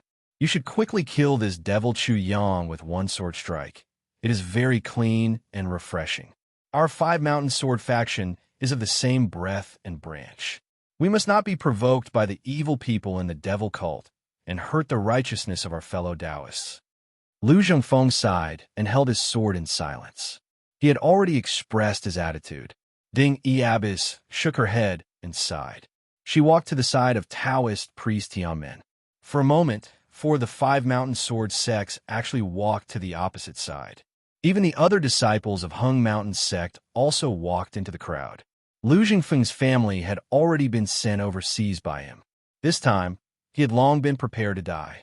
In order to fulfill the friendship between him and Chuyang, he cupped his hands and thanked Shenong. "Thank you, benefactor, for protecting my family for me. Today, I'm afraid that I will be unlucky. I'm afraid that I can only repay benefactor's great kindness in the next life. Please leave first. I will risk my life to stop them for a moment." If I didn't remind you, Ding Yiabis and the others might not necessarily stand opposite to you because of the evil deeds of the Song Mountain sect. The current situation is mostly caused by me. Don't you blame me? Chenong asked with a smile. "Why do you say that, my benefactor? I am already at the age of knowing my destiny, and I don't have much time left. If I die, it will be difficult for the Song Mountain sect to blame my family. It is my biggest wish to save my family and my youngest son. I have broken the rules of Jianghu. My death is not to be regretted." Lu Zhengfeng sighed and said slowly when the crowd quieted down. The others were affected by his emotions and could not help but be moved. Facing the desperate situation of life and death, Lu Zhengfeng not only did not become depressed, but also showed his heroic spirit. Although these Jianghu men did not think so, they could not help but secretly admire him. Rules of Jianghu? Not only did Chenong not listen to Lu Zhengfeng's words, but he also turned around and walked away. Instead, he stayed and asked with great interest, "I am so ignorant. I wonder which rule of Jianghu did Mr. Lu break?" "Those who make friends with bandits will be killed. Good and evil cannot coexist. This is the rule of Jianghu." Ding Mian shouted. "What a good rule of Jianghu. Then punish evil and help when you see injustice. It should also be a rule of Jianghu." Chen Ong suddenly slammed the table in front of him and shouted, "Those who make friends with bandits will be killed. Then, should we kill those who bully the weak? Should we kill those who kill the innocent? Should we kill those who kidnap them? Of course we kill them." Ding Yiabis shouted. "That's good. May I ask, if the devil cult's people must be killed, and the people who befriended the devil cult must also be killed, then those who commit all kinds of crimes and are insane should be killed even more?" Chenong stood up and shouted, "We kill them all, regardless of who is first or later." Ding Abbess was a righteous person and hated evil. Hearing Chunang's words, she answered calmly, "Then, may I ask why no one killed Tian Boguang and dozens of women who committed all kinds of evil?" Ding Abbess held her sword and sneered, "Who said no? If he stood in front of me, I would definitely take his worthless life." "Ha ha ha. Well said. Then, there's a person who kills the innocent standing in front of you. Why don't you kill him?" Chenong pointed at Lin Pingji and said, "Dozens of innocent escorts from Fuwei Escort Agency were cruelly killed by Qingqing faction's leader, Yu Songhai. Now that he is in front of you, why don't you kill him?" Ding Abbess was speechless. This was not because Chun Ang's words were sharp, but because Ding Abbess disliked Yu Songhai's actions. She didn't think there was anything wrong with calling him a person who killed the innocent. From the bottom of her heart, she hoped to punish Yu Songhai, but Qingqing was a righteous faction after all, so she couldn't intervene. "Junior sister, don't listen to that kid's nonsense," Ding Mian said. "Leader Yu is avenging his son. He doesn't allow outsiders to interfere. This is also in line with Jianghu's rules." "Nonsense." Chenong pointed at Ding Mian's nose and scolded, "What a fool! Yu Songhai's son bullied the weak and humiliated women. What's wrong with Lin Pingji killing him? Leader Yu, Lin Pingji killed people for your daughter. Why don't you say something?" How do you know?" Yu Lingshan exclaimed, causing an uproar among the crowd. Yu Buchuan saw that his daughter had revealed the truth, so he stood up and said, "That's right. My daughter is indebted to young hero Lin. If he is willing, I am willing to take him in as my disciple and train him carefully." "No need." Lin Pingji's eyes were red as he coldly refused. He looked at Yu Lingshan in disbelief and said in a hoarse voice, "Was it really you that day?" Yu Lingshan opened her mouth and frowned. But after a moment, she lowered her head and said in a muffled voice, "I'm sorry." Hearing her answer, Lin Pingji staggered 2 steps back, as if he wanted to see clearly these masters from the orthodox sects. He glanced over and saw the expressionless warriors of the 5 Mountain Sword faction. Suddenly, he sneered, "Ha ha! Righteous heroes! Righteous heroes!" Lin Pingji let out a long laugh. His voice was as shrill as a ghost, and everyone who heard it felt sad. Chenong glanced at the crowd and said coldly, "The so-called Jianghu's rules are just that the strong are respected. The Sun Moon sect is powerful, and sect leader Dongfang Bubi is the #1 person in Jianghu, so your rules can't affect him. Yu Songhai is the leader of Qingqing sect and the leader of the righteous path. He killed innocent people, so your rules can't affect him." Chapter 12. His words caused an uproar. Most of the heroes of the Jiangnan Wulin were gathered here. Every one of them was famous in Jianghu. Someone was about to teach him a lesson, but Ding Mian snorted coldly. "Arrogant!" Ding Mian pointed his sword at Chun Ong and shouted angrily, "Where did this brat come from? What a big tone. I don't want to talk nonsense with you. I just want to ask you, do you want to fight me one by one? Or together?" Chenong asked as he flicked his sword lightly. "I don't need other people to deal with a junior like you." Tianmin Taoist priest had a fiery temper. He was the first to stand out. He reached out and grabbed. With a clang, the sword at his waist was unsheathed, flashing with cold light. Everyone felt their vision blur. Tianmin Taoist priest was nowhere to be seen. The two were dozens of feet apart, and there were several disciples of Mount Song between them. Even if he was a peerless master, he couldn't hurt someone with so many people between them. But when Tianmin Taoist priest pulled out his sword, he was still in the same place. By the time the sword stabbed out, his figure had already flashed in front of Chenong. With a move of sky spanning mountains, the sword light flashed, followed by a soundless shadow of the sword. Although the sword didn't even stir up the wind, Chenong could tell that his sword was not slow. Instead, it was faster than the speed of sound. That was why it was soundless. Moreover, the sword edge trembled slightly. It seemed to move left and right, making it difficult to tell where the sword was going. This move was useful to others, but for Chenong, it was like showing off in front of an expert. He smiled slightly, but his body didn't move. He waved his hand, and a sword light appeared. Clang, clang. The two swords retracted as soon as they touched. Who would have thought that Tianmin Taoist's sword was like an arrow at the end of its flight? It would be difficult for it to pierce through the silk cloth. But when the sword's strength was exhausted, a change occurred out of thin air. With just a turn, the sword's power unexpectedly increased by 30%. It was a hidden variation of the lofty ridge sweeping the sky. The sword's power was extremely fast, and the sword's power was extremely fast. Often it was 30% faster than other people's moves. Taoist priest Tianmin twisted his feet, and his body moved along with the sword. The tip of the sword seemed to draw a semicircle in the air. As he retracted and turned, he took on the force of the previous strike. His speed increased by 30%. The momentum of the sword was urgent and ruthless. The more he moved, the more dangerous it became. Good move, Mount Tai 18 plates. Ding Mian and the others were visibly moved. This move was originally created by a famous senior of the Taishan Pai in the past. He saw that the 18 coils of the 3 gates of Taishan were winding like sheep intestines, with a turn every 5 steps and a return every 10 steps. The path was very steep, so he incorporated the terrain into his swordsmanship. The higher Taishan went, the more dangerous it became, and the more this sword move turned, the fiercer it became.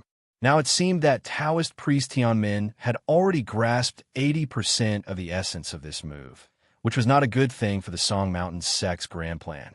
Taoist priest Tianmin's sword was like an antelope hanging its horns, without the slightest trace of smoke and fire. It was natural and not something that ordinary people could have expected. He had thought that once he used the Mount Tai 18 plates, he would change his moves extremely quickly. Chen Ong most likely would not have time to deliver his long sword, and then he would be finished with his sword. Unexpectedly, at that moment, Chen Ang's long sword also made a turn. Compared to Taoist priest Tianmin, it was more than 30% faster. Even though it was launched later, it arrived first and lightly tapped on the weak spot of Taoist priest Tianmin's sword momentum. Not only that, from the eyes of the people around them, this sword move was exactly the same as the Mount Tai 18 plates used by Taoist priest Tianmin. It was even more exquisite. The long sword in Taoist priest Tianmin's hand shook violently. He almost lost his grip on it and was about to fall out of his hand. He held a mouthful of zhenqi and forcibly calmed down the long sword. However, his chest was wide open. As long as Chenong pushed the long sword forward, he would be killed. Unexpectedly, he had the temperament of someone who would rather die than surrender. Outside the arena, Abbess Ding could not help but break into a cold sweat for him when she saw the thrilling scene. However, Chenong just stood there with his long sword and did not take advantage of him. A complicated expression appeared on Taoist priest Tianmin's face. Good martial arts, good temperament. Young man, please spare me this time.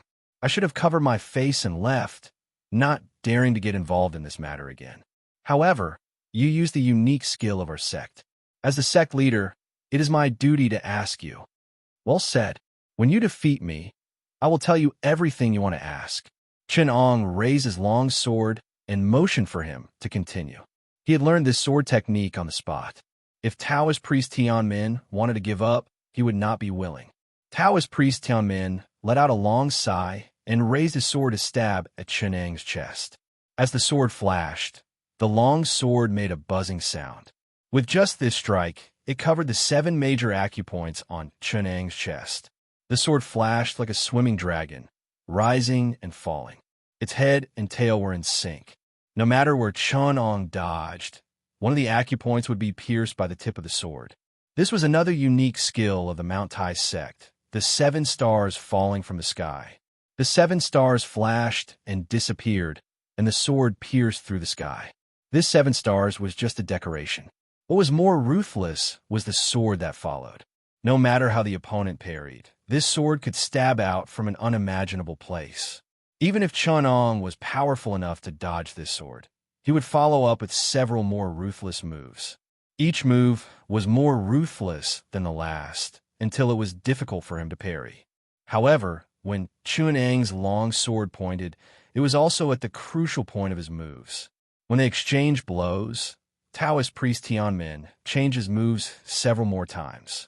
Every time his moves were experienced, he was forced to face Chun Ang's long sword and was hit by Chun Ang at the places where he could not use his strength. Every time he wanted to use his old moves, he was always intercepted by Chun Ang halfway, forcing him to use new moves. One set of Mount Tai sword technique was exhausted, and he was forced to use another set until Tianmin Taoist priest had completely used up all the sword techniques in his pocket. Chun Ang still did not give up. He ordered Tianmin Taoist priest to perform the technique in reverse, and then he used all kinds of styles in a disorderly manner. The first half of the style was the Five Great Men sword technique. The second half was the bright moon without clouds, intertwining with each other as he performed the technique. Taoist priest Tianmin thought his sword technique had improved greatly, but the people beside him could see that something was wrong. Until Ding Abbas could not help but shout, "Senior brother Tianmin!" Taoist priest Tianmin then came back to his senses. His face was ashen. Taoist priest Tianmin reversed his long sword and swiped it at his neck. Everyone could not help but cry out in alarm.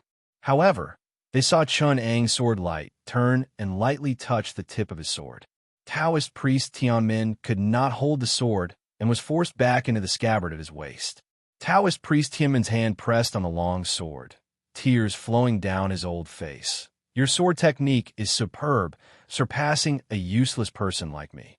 But this is only because Tianmin's skills are not good enough, not because the Mount Tai sword technique is useless. My disciple has lived for 60 years, but I cannot understand Senior's sword technique. In the future, there will naturally be young talents from Mount Tai who will ask for advice from you. I have no face to face the heroes of the world, so I will not care about this Jiang who matter." After saying this, he covered his face and was about to leave. However, Chun Ang stopped him and laughed. "If you're still like this, it will be useless even if Mount Tai takes in a few hundred talented people." With a wave of the long sword in his hand, he took out the treasure sword at his waist and let Taoist priest Tianmin hold it in his hand. He raised his hand and performed the high mountain across the sky, forcing Taoist priest Tianmin to use his sword to parry. Ding Abbas was furious and shouted, "You have gone too far." She pulled out her sword and flew up. With a shake of the long sword in her hand, thousands of cold stars flashed and enveloped the major acupuncture points on Chun Ang's body. It seemed that with a shake of the long sword, it could pierce into his body. As the sword light flashed, Chun Ang stood with the sword in his hand, his 5 fingers rotating. No matter how Ding Abbas changed her sword momentum, it was difficult for her to jump out of the circle of his sword. The sword light turned slightly in the air and immediately stopped Ding Abbas's Thousand Flowers sword technique. Mount Heng's sword technique was dense and strict, good at defense. It was more than dense, but not fierce enough. However, it would often kill at the most unexpected place. But under Chun Ang's Mount Tai 18 coils, she could only defend. The sword light in Chun Ang's hands became fiercer and fiercer, forcing Ding Abbas to only be able to parry and not fight back. Only then did Tianmin Taoist priest realize that his Mount Tai 18 coils paled in comparison to this level of sword momentum. It could only be called the 18 bends of the mountain. He tried his best to cooperate with Ding Abbas to parry, try his best to spy on the flaws in Chun Ang's sword technique. As Tianmin Taoist priest experienced the wondrous changes of the same sword technique, he tried his best to mend the flaws in the sword technique in his hands. The flaws that Chun Ang had taken advantage of earlier, he would learn to mend them from Chun Ang the next time. Gradually, his sword technique no longer looked like the legacy of the Taishan sect. Instead, it looked more like the Taishan sword technique in Chun Ang's hands, and its power increased greatly. Under Chun Ang's sword momentum, Ding Abbas also used all the Mount Hung sword technique she knew. But at least she knew what was good and what was bad. She forcefully raised her vital energy and poured it into the long sword, wanting to forcefully break the situation. What surprised her was that in this kind of situation, Chun Ang would usually just touch and then leave. He only diverted her sword technique, but did not fight her head-on. His inner energy is insufficient. Tianmin's senior brother. Use your inner energy to attack him. Ding Yiabis was very surprised and shouted repeatedly. When Tianmin Taoist priest heard this, he also desperately raised his inner energy. The long sword was filled with energy, and the momentum was heavy. Chapter 13. Under the joint attack of the two, Chunong was leisurely and composed. He passed through the sword light with a relaxed look, which already made the crowd dumbfounded. When the sword light intersected, it could really overshadow more than 99% of the swordsmen below, making them feel so ashamed that they wanted to crawl into a hole to hide themselves. When the disciples of Mount Tai and Mount Hung saw the exquisite swordplay of the two sects in his hands, they only felt that the swordplay of their sects was absolutely shameful and shameful. For the first half of their lives, it was as if water had flowed into their brains, which was why they learned such unsightly things. The motivated disciples simply learned Chun Ang's swordplay and imitated it in public. They also felt that the power of their swordplay had greatly increased. When the other people in Jianghu saw this, they also imitated Chun Ang's swordplay. Although they were not as familiar with the tricks of the swordplay as the disciples of the two sects, they still learned something. There were those who carried knives and those who used strange weapons. When they saw the others carefully trying to figure it out, they simply picked up a long stick and a table leg and made a long sword gesture. For a moment, more than half of the people below the stage actually imitated and learned the swordplay. The faces of the other sect leaders were livid. They felt that it was very embarrassing, but that was only on the surface. In private, all of them were attentively experiencing it. Ding Yiabis concentrated and searched for the flaws in Chun Ang's swordplay of Mount Hung. She relied on what she had learned. Every time she felt that her swordplay was obscure, she would attack there. But most of the time, she fell into Chun Ang's trap. With a backhand move, she was forced to jump up and down. However, every time she reached a vital point, Chun Ang would turn his sword to avoid it. The more the swordplay of the three people was used, the more ingenious it became. Between the flashes of inspiration from Tianmin Taoist and Ding Yiabis, there were also astonishing changes in the swordplay, which could force Chun Ang's sword force to retreat slightly. However, he immediately learned it and extended more changes in his backhand. Tianmin Taoist priest wielded the sword to his heart's content. He let out a long whistle. The sword in his hand produced more than 100 sword flowers. Turning around, a peerless waterfall swept across the sky. The momentum of the sword skyrocketed. The light was like mercury spilling on the ground. The momentum was like a torrential river in the vast expanse. There was a swift and fierce edge hidden in it, brushing past the edge of Chun Ang's soft cloud sword technique. Turning around again, the sharpness was even greater, like this 7 times Chun Ang withstood. Taoist priest Tianmin still wanted to accumulate his strength, but he felt that his hands were empty and he could not exert any strength. Only then did he use up all his sword force, and the sword light fell. He calmed the surging true energy in his body, then suddenly came back to his senses and burst into tears. Ding Yiabis was shocked and also pulled back her sword. She came to his side and asked, "Tianmin Shitty, what's wrong?" There was a hint of impatience in her tone, but she was using her swordplay to her heart's content and could not stop. Tianmin Taoist priest looked like he was crying and laughing at the same time. His face scrunched up into a ball, and he abruptly dropped his long sword. "Can't you see? He's giving us pointers on our swordplay." Ding Yiabis felt as if she was struck by lightning. She was stunned on the spot. Tianmin Taoist priest picked up his long sword and said in a bleak tone, I'm convinced. I'll never be able to catch up to his swordplay in this lifetime, and I'm ashamed of my inferiority to his breadth of mind. What's the point of being embarrassed here? Go back. With that said, he bowed to Chun Ang and left without looking back. Ding Yiabis raised her head and said with difficulty, Aren't you going to let us learn swordplay and study it day and night to find your flaws? When that time comes, we'll create 2 ultimate moves that can restrain you. What do you think? Chun Ang laughed loudly and said, When that time comes, I'll happily drink 3 cups of wine and rejoice that there's one more thing I can learn from the swordplay in this world. If you can teach one or two disciples who can surpass your predecessors and bring the swordplay of both sects to another level, I'll be so happy that I'll sing loudly." Ding Yabis shook her head and smiled bitterly. She put her palms together and chanted the name of Buddha for Chenong. She said, "You've been cultivating your Zen heart for more than 10 years, yet you still can't see through a little bit of Panli. All forms are fabricated. If you see all forms, you'll see Tathagata. Umitba." Then she left with the Mount Hung disciples. 2 of the 5 mountain sword faction sect leaders were subdued by Chun Ang's swordplay. It really matched the saying, "The strong are respected." The crowd looked at each other and didn't know what to do. Yu Buchuan held his long sword and walked towards Chenong, cupping his fists and saying, "I, Yu Buchuan of Mount Hua, would like to learn from brother." Chenong knew that Yu Buchuan didn't want to fight with him. After all, this would only benefit the Mount Song sect. To Mount Hua, preventing the 5 mountain sword faction from merging, not only was he not a hindrance, but he was also a great help. This time, he probably came up to prevent the Mount Song people from taking advantage of him. Sure enough, Yu Buchuan said in a clear voice, "Brother's swordplay is amazing, but you've fought with the 2 sect leaders for a long time. I won't take advantage of you. After you've rested, we'll fight again."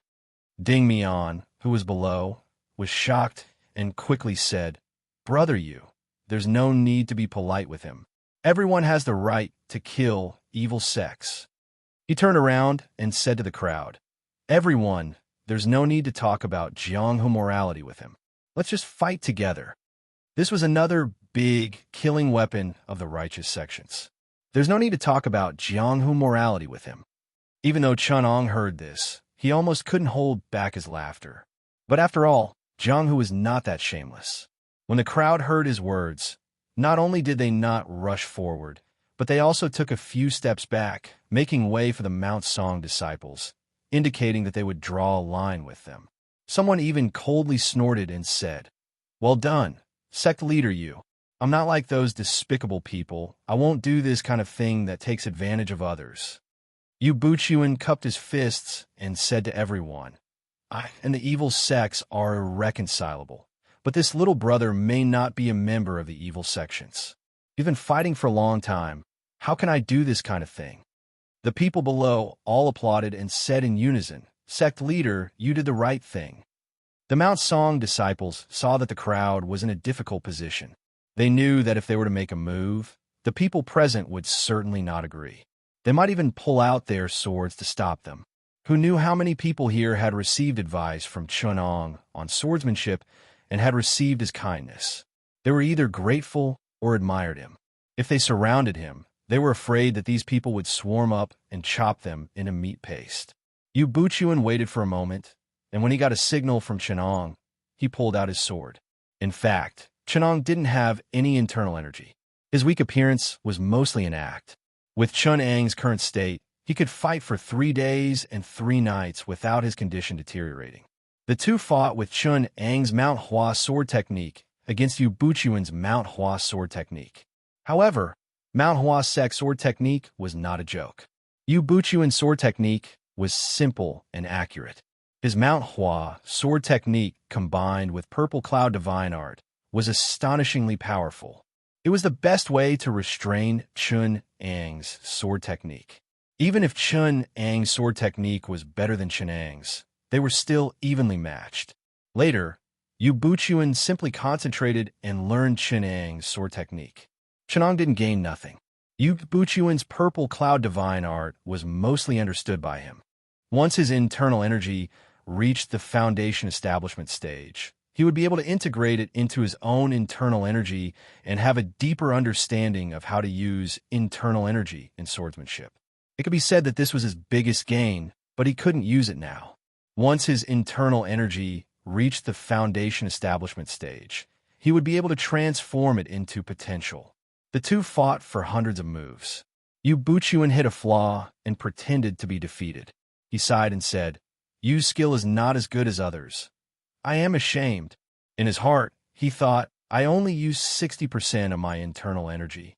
If I go all out, I would only need 120 moves to defeat him. On the other side, Chunong thought to himself, Yu Buchuan is probably only using 60% of his strength, probably to guard against Wu Linshan.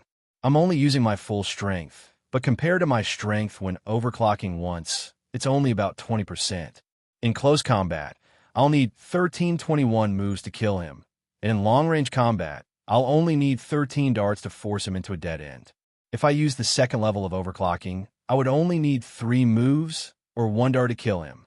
Next, several Jianghu people with good strength came up to challenge him. On the surface, it was a life-and-death battle, but in reality, it was just a spar. Each time, Chunong used the martial arts of the person he challenged to defeat him. In his hands, those martial arts were much stronger than the original owners. Only then did everyone realize that Chunong didn't learn these sword martial arts in advance. Instead, during the fight, he learned the opponent's martial arts and then returned them with 10 times the power. This was simply a fantasy story. Everyone found it hard to believe. They would rather believe that there were sects in this world that were proficient in hundreds of martial arts, and that Chunong was one of them. Even though Chunong was rapidly maturing in front of their eyes, and his punches and kicks faintly had the demeanor of a grandmaster, everyone was willing to believe that he was originally hiding his strength. After all, this level of martial arts talent really made people doubt themselves. The blow to people's confidence was almost fatal.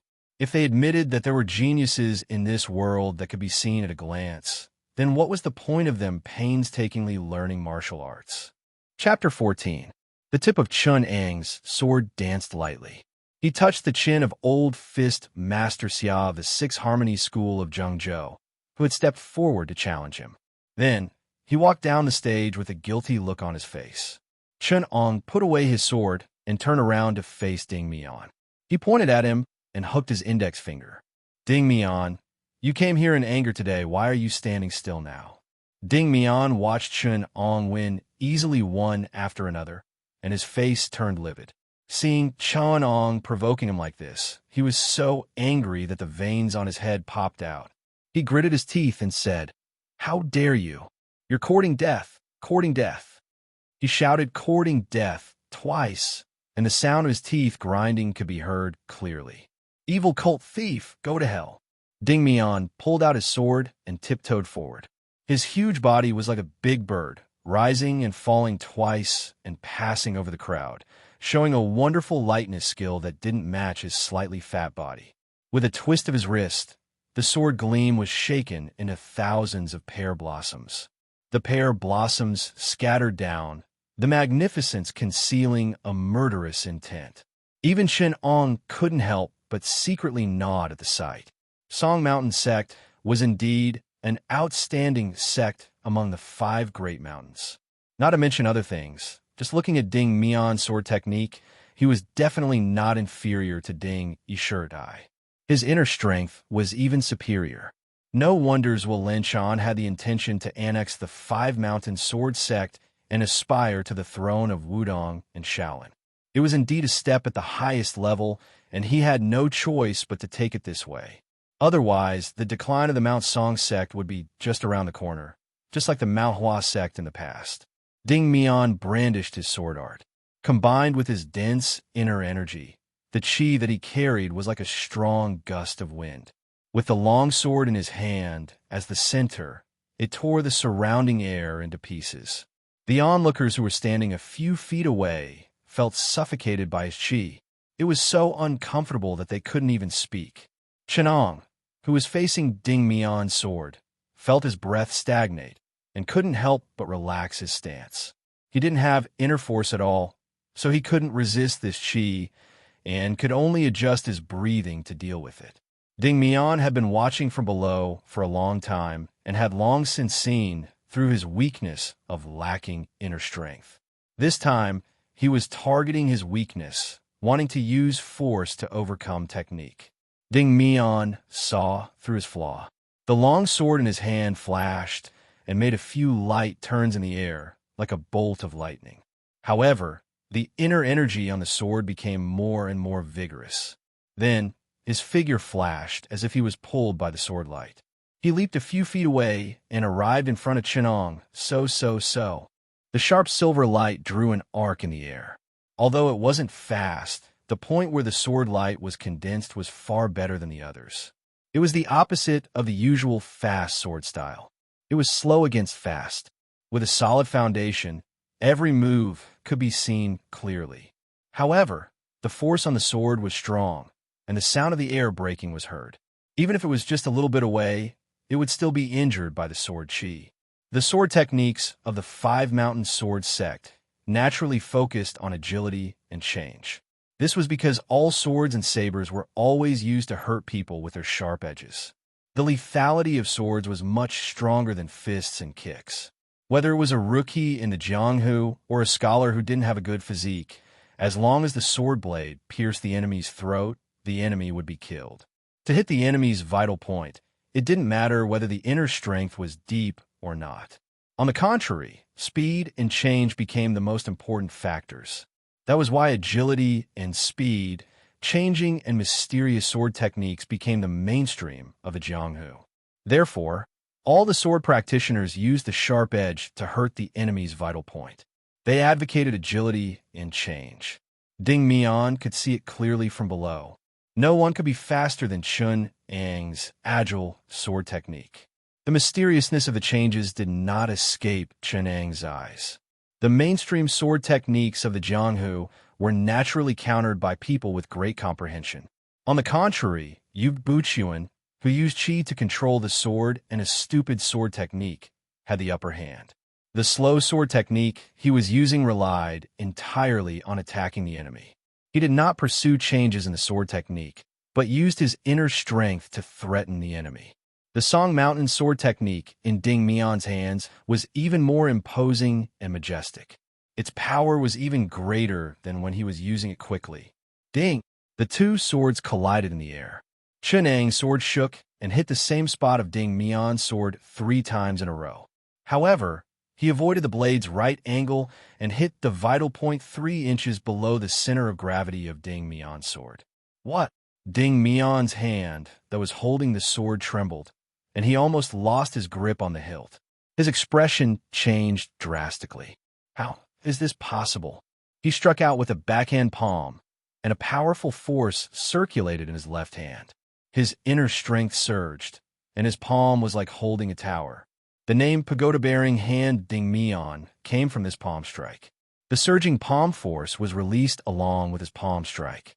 Even if there was a boulder in front of him, it would still be split into pieces.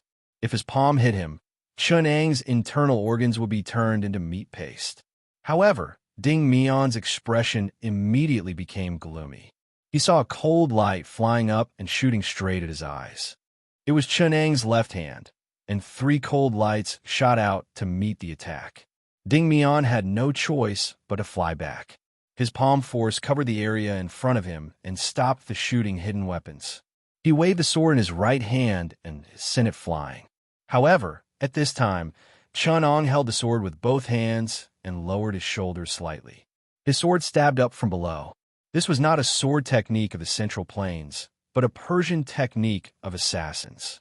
It was a two-handed sword technique that went against the common sense of the martial arts of the Central Plains. Ding Mian waved his hand and set up a sword screen in front of him. His face was filled with joy. He poured his vigorous inner strength into the sword and clashed head-on with the incoming sword. With a clang, the sword in Ding Mian's hand flew out of his hand and broke into 3 pieces. Impossible! There was a look of disbelief in Ding Mian's eyes. He looked at the sword that was still stabbing at him. Suddenly, he had an idea. He gathered his inner strength into his left palm and slapped the broken sword in front of him. Several cold lights shot toward Chun Ang's face. Chun Ang flicked his sword and knocked them to the ground one by one. Ding Mian took the opportunity to withdraw and took 5 or 6 steps back. What sorcery is this? Ding Mian was shocked when he saw the blue pupils flashing in Chun Ang's eyes. The clothes below his chest were cut open, revealing his fair skin. "Senior brother, take this." Lu Bai flew up and handed a sword to Ding Mian. He stood side by side with Ding Mian and faced Chun Ang. Chun Ang smiled and pulled out another sword with a backhand. He thrust both his hands forward and backward at the same time. Two cold lights flashed and cut through the sky. It was the Mount Song sword technique in one hand and the Mount Hung sword technique in the other. Their coordination was flawless. Ding Mian and Liu Bai could only try their best to parry. They had no choice but to use several sets of the Mount Song sword technique along with Chen Ang's sword. Did this kid learn sword techniques in his mother's womb? How can he use two different sword techniques at the same time? How old is he? Liu Bai's eyes were filled with shock. On the other side, Yu Songhai was even more shocked than the two people on the stage. He had fought with Chen Ong yesterday and felt that Chen Ang's hidden weapons were powerful. However, he was confident that he could still fight with Chen Ong if he used his full strength. But now, it seemed that if Chen Ong wanted to take his life, it would be as easy as flipping his hand. He judged others by himself and felt that Chen Ong would definitely not let it go like this. Thinking of his entanglement with Lin Pingji, a trace of ruthlessness flashed in Yu Songhai's eyes. He looked back at Lin Pingji and thought to himself, if I can get the BCS sword manual, I won't be afraid of that kid anymore. Yu Songhai quietly turned around and slowly approached Lin Pingji, his eyes filled with madness. Although Lin Pingji was dazzled by Chen Ang's sword technique, he never let go of Yu Songhai, this great enemy, for a moment. He vigilantly turned around and found that Yu Songhai was no longer in the same place, so he hurriedly looked around. Noticing that Lin Pingji was looking at him, Yu Songhai took a step forward and the cloak behind him fluttered. He turned into a green shadow and flew past dozens of people. His right hand formed into an iron claw and reached out to grab Lin Pingji's face. Lin Pingji was shocked his body did not have time to move and was about to fall into Yu Songhai's hands. He saw a pretty figure beside him, pulling his collar and retreating several steps. At the same time, a cold light flashed in her right hand. A crossbow shot straight at Yu Songhai's chest, but was wrapped up by his cloak. Yu Songhai, you dare! Chu Fian pulled Lin Pingji and shouted, "Are you not afraid of that person on the stage?" As she spoke, she raised her chin and gestured to Chen Ong. He is now entangled by the people of Song Mountain sect. He can't even take care of himself. What can he do to me? Yu Songhai sneered. When I get the BCS sword manual, why should I be afraid of him? But you're scared to death now. Chu Fian pouted and laughed at him. Looking at Yu Songhai's guilty expression, she smiled even more and said, not only are you afraid of him now, you will be scared to death in the future. Even if you practice the BCS sword manual, you will still be afraid, because he is too young. So young that you don't even know when he will look down on the BCS sword manual. Yu Songhai's face was ashen. He was indeed afraid of Chen Ong, not only because he was young and had endless potential, but also because of his amazing talent in martial arts. Yu Songhai could not even be sure that even if he practiced the BCS sword manual, he would not be learned by Chen Ong in a single exchange. But he was already staking it all on one throw, like a gambler who had lost all his fortune, willing to believe in an illusory hope. Not to mention that the BCS sword manual was not illusory. I have been here for so long. He did not even look at you. It can be seen that in his heart, you are not important people. In the future, when I go far away, how much time will he have to find trouble with me? Yu Songhai sneered. Chapter 15. Chen Ang's right hand sprayed out a wave of swords, the green-tipped long swords crisscrossing and flying. In a breath's time, he had already stabbed out 120 times, each sword not leaving Ding Mian's and Yu Fei Hai's vital points. His left hand swung out several cold plum blossoms, fast and fierce, sandwiched in the sword wave, bringing even more pressure to the two. If not for the fact that Ding Mian and Yu Fei Hai had practiced swordsmanship together for dozens of years, their minds connected, and when they joined hands, they were able to defeat several experts of the same level. If it was anyone else, they would have already collapsed under such a strong pressure. But even so, the two could only use their vigorous internal energy to struggle for some breathing space. It seemed that defeat was only a matter of time. Yu Songhai's head was dripping with cold sweat. He said with difficulty, "Get out of the way. Hand over that brat. I will definitely not make things difficult for you." Otherwise, don't blame me for being impolite." "How impolite?" Chu Fei Yin raised her head and laughed at him. "Heroes and warriors, the four beasts of Qing City. But above these people, there is still you, a big black bear with awe-inspiring righteousness." The heart-piercing bone needle in my hand, hidden in the small syringe, are 99 soft silver needles. Each one can poison a big black bear to death. Right now, it is not a matter of you being impolite to me, but whether or not I should let you go.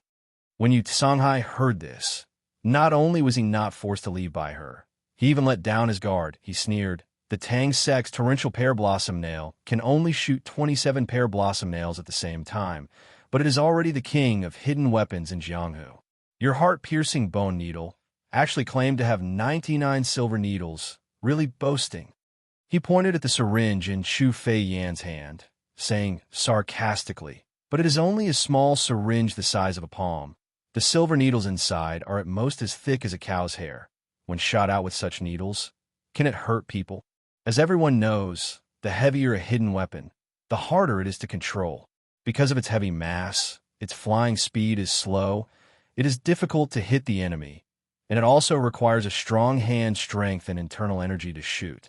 However, if a concealed weapon was too light, it would not be easy to use it. Not only would it be difficult to control an object that was as light as a feather be thrown out, it would also not be strong enough. Therefore, those who could use both light and heavy concealed weapons were all top-notch experts in the Jianghu. Experts could use them, but mechanical hidden weapons could never be used. When the Tang sect made hidden weapons, the first requirement was that they fit the hand. The weight had to fit the hand, and the shape also had to fit the hand. Take the torrential pear blossom nails, for example. The weight of each silver nail was a Tang sect secret that had been kept for several hundred years. 27 silver nails, not one more, not one less, and the center of gravity also had to be just right. Therefore, Yu Songhai did not believe a single word that Chu Fian said. Either the number of silver needles in the syringe was wrong, or even the syringe was made up. "Hand over that kid, or else I'll go get him myself." Yu Songhai revealed a crazed expression and shouted. The people beside him stepped aside and left him in the middle, making him exceptionally conspicuous. Chun Ong casually glanced at him, making Yu Songhai more and more anxious. He heard a call in his ear. "Sect leader Yu, I've come to help you." It was the Song Mountain disciple, Shi Dongda. He saw that the two Tai Bao were unable to hold on, and his eyes turned, thinking of a vicious plan to take the hostage. Even if Chun Ong did not care about Chu Fian's life, he could still distract him a little and even threaten Lu Zhengfeng to commit suicide. His right foot stamped on the ground, bringing along dozens of Song Mountain disciples, pouncing towards Chu Fian. The sword in his hand flickered. Rays of cold light flashed, blocking the martial artists in front of him one by one. The sword light curled towards Chu Fian's vital points. "Yeah." He heard Chu Fian sigh, as if she felt sorry for him. Her hand moved slightly, and she had already activated the mechanism of the penetrating bone needle. A stream of light spilled out, like a firefly in the bright moon, the shadow of the blazing sun, so beautiful that it made people's eyes enchanted. The lights in the hall swayed, and the silvery light was bright like fire, lingering for a long time. The stream of light naturally flashed, but when the silvery light reflected in people's eyes, it was already only an afterimage. Because it was too fast, it stayed in people's eyes for a long time. When the stream of light turned, it was the only thing between heaven and earth. After the stream of light disappeared, people discovered that the dozens of Song Mountain disciples were standing stiffly in the field. Their faces had already turned gray. Peng Dang, Shi Dongda, like a piece of rotten meat, fell to the ground, as if he had activated some kind of mechanism. Then, one by one, the Song Mountain disciples fell to the ground, and the sound became one. The people at the side were in a trance, unable to react. For a moment, only the sound of Ding Mian and Chun Ong fighting could be heard. Ding Mian looked back, and his eyes widened, and he shouted, "How dare you!" His hands moved forward several times, forcing back Chun Ang's series of attacks, but he was immediately stabbed by Chun Ang's sword in his left arm. He had no choice but to raise his sword to block, and he shouted, "If you do this, Left Alliance leader will not let you go. He will not let you go. I will wait for you in hell." He was flustered and exasperated, and his mind was close to going crazy. Liu Bai hurriedly reminded him, "Senior brother, the overall situation is important. You must protect yourself." Only then did Ding Mian calm down, but the sword technique in his hands was like that of a mad tiger, using moves that would cause both sides to suffer, making it even more difficult to deal with. Everyone sucked in a breath of cold air, staring fearfully at the cylinder in Chu Fei Yan's hand, and with guilt in their hearts, they made a large circle. The place where the cylinder's opening was facing was even more empty. After today, this heart-piercing bone needle would replace the Tang Sex Pear Blossom Torrential Nail and become the world's most frightening, most powerful, and most terrifying hidden weapon. When used, blood must be seen. Empty return is inauspicious. The most urgent, the king of hidden weapons, was already muttered by someone. Everyone present, whether it was the sect leader of the righteous sects or the experts of the evil sects, and even the lowly thieves, when they saw this shiny little cylinder, all of their eyebrows twitched and their faces turned pale.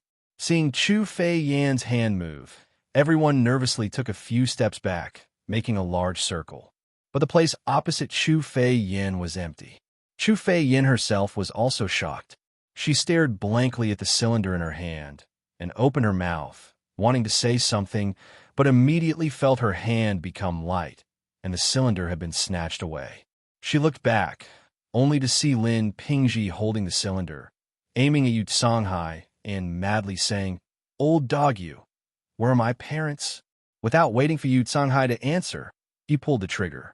The silver light shone again, and it was still as beautiful as ever. However, this time, everyone could feel the murderous intent under the beauty. Their backs were drenched in cold sweat, and some people even ran far away, rushing out of the Liu residence's gate, not daring to look back. Yu Songhai was like a stone, silently falling to the ground, twitching twice, and then stopped moving. Lin Pingji recovered from the loss of control and looked at his own hands in shock. The cylinder in his hand was not enough to hold, and fell to the ground. "Run!" Someone let out a shrill cry. He was so nervous that even his voice broke. Everyone frantically ran for cover. The usually well-dressed heroes huddled together in a sorry state. Everyone wanted to use someone else as a cover. As the cylinder was falling, it was caught by a small, pure white hand. Chu Fian nervously caught the small cylinder that contained the heart-piercing, bone-piercing needle. Her hand was already dripping with sweat. "You're crazy," she scolded Lin Pingji right to his face. Lin Pingji, seemed to be crying and laughing at the same time, making a strange sound. On the other side, Ding Mian and the other man's long swords were easily knocked down by Chenong, who was about to go up and take their lives, but was stopped by Liu Zhongfeng, who had been waiting for a long time. "Benefactor, please have mercy." "What? Do you still want to be a disciple of the Five Mountain Sword faction and plead for them?" Chenong looked over. Liu Zhongfeng's face was gloomy, and he sighed and said, "I have nothing to say to the ancestors of Mount Hung. I just want to wander the world and be an old man in the countryside and become a bosom friend with Brother Chu. But after all, Mount Song is the leader of the Five Mountain Alliance. He is heartless, but I can't be unjust. Please spare their lives, benefactor." "That's fine, but if they still come to find me, you can't ask me to be merciful anymore." Chenong was not a big deal. Anyway, he had no cause and effect with this world. If there was any involvement in the future, it would be Liu Zhongfeng who would suffer. But there were some words to be said in advance. Chenong was not the kind of person who would not fight back. That's their own fault. They can't blame benefactor. Liu Zhongfeng said calmly. "That's good. You can go now." Chenong put away his long sword and said to Ding Mian and Chu Fei, "The next time you come to find me for revenge, you must bring Zhuo Linshan here. Otherwise, no matter how many people come, they will all die." Liu Zhongfeng also personally floated Fei Bin up. He untied the dozen or so Mount Song disciples one by one and persuaded them to leave with kind words. When they left, the four of them left with a dozen or so disciples. They dragged the heavily injured Fei Bin and left in a sorry state. It was a sharp contrast to the arrogance they had when they first arrived. On the other side, Lin Pingji was dragged over by Chu Fian. He lowered his head and did not dare to look at Chenong. "What's wrong? Don't dare to speak?" Chu Fian pushed him anxiously. Lin Pingji then raised his head and said with a choked voice, "Pingji is unruly. I tampered with Mister's mechanism without permission. I am at Mister's disposal." His eyes were full of sincerity, and he did not lose his honest nature. "In this cylinder, I can fire another heart-piercing, bone-piercing needle. Take it. It will be enough to save your parents." Chenong looked at him with a smile and handed the cylinder over. Lin Pingji was grateful and excitedly took it. "Pingji will never forget Mister's great kindness. In the future, I will repay you with my life." He looked at the cylinder in his hand and thought of his parents' voices. He could not help but shed tears. Chapter 16. The Hung Mountain Breathing Method was the entry-level mental cultivation method of the Hung Mountain sect. The highest achievement of practicing it was to prolong one's life. According to the classification in Jianghu, any third-rate martial artist who had practiced martial arts for 2 years could beat a martial artist who had practiced the breathing method for dozens of years. When the disciples of Hung Mountain entered the sect, they didn't mainly practice this. Instead, they followed their masters to practice the horse stance and strengthen their bones.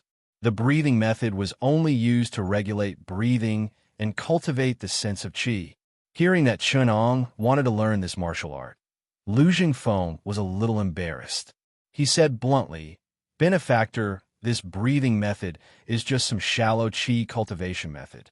The inheritance of all the big sects and even the street martial arts clubs are almost the same.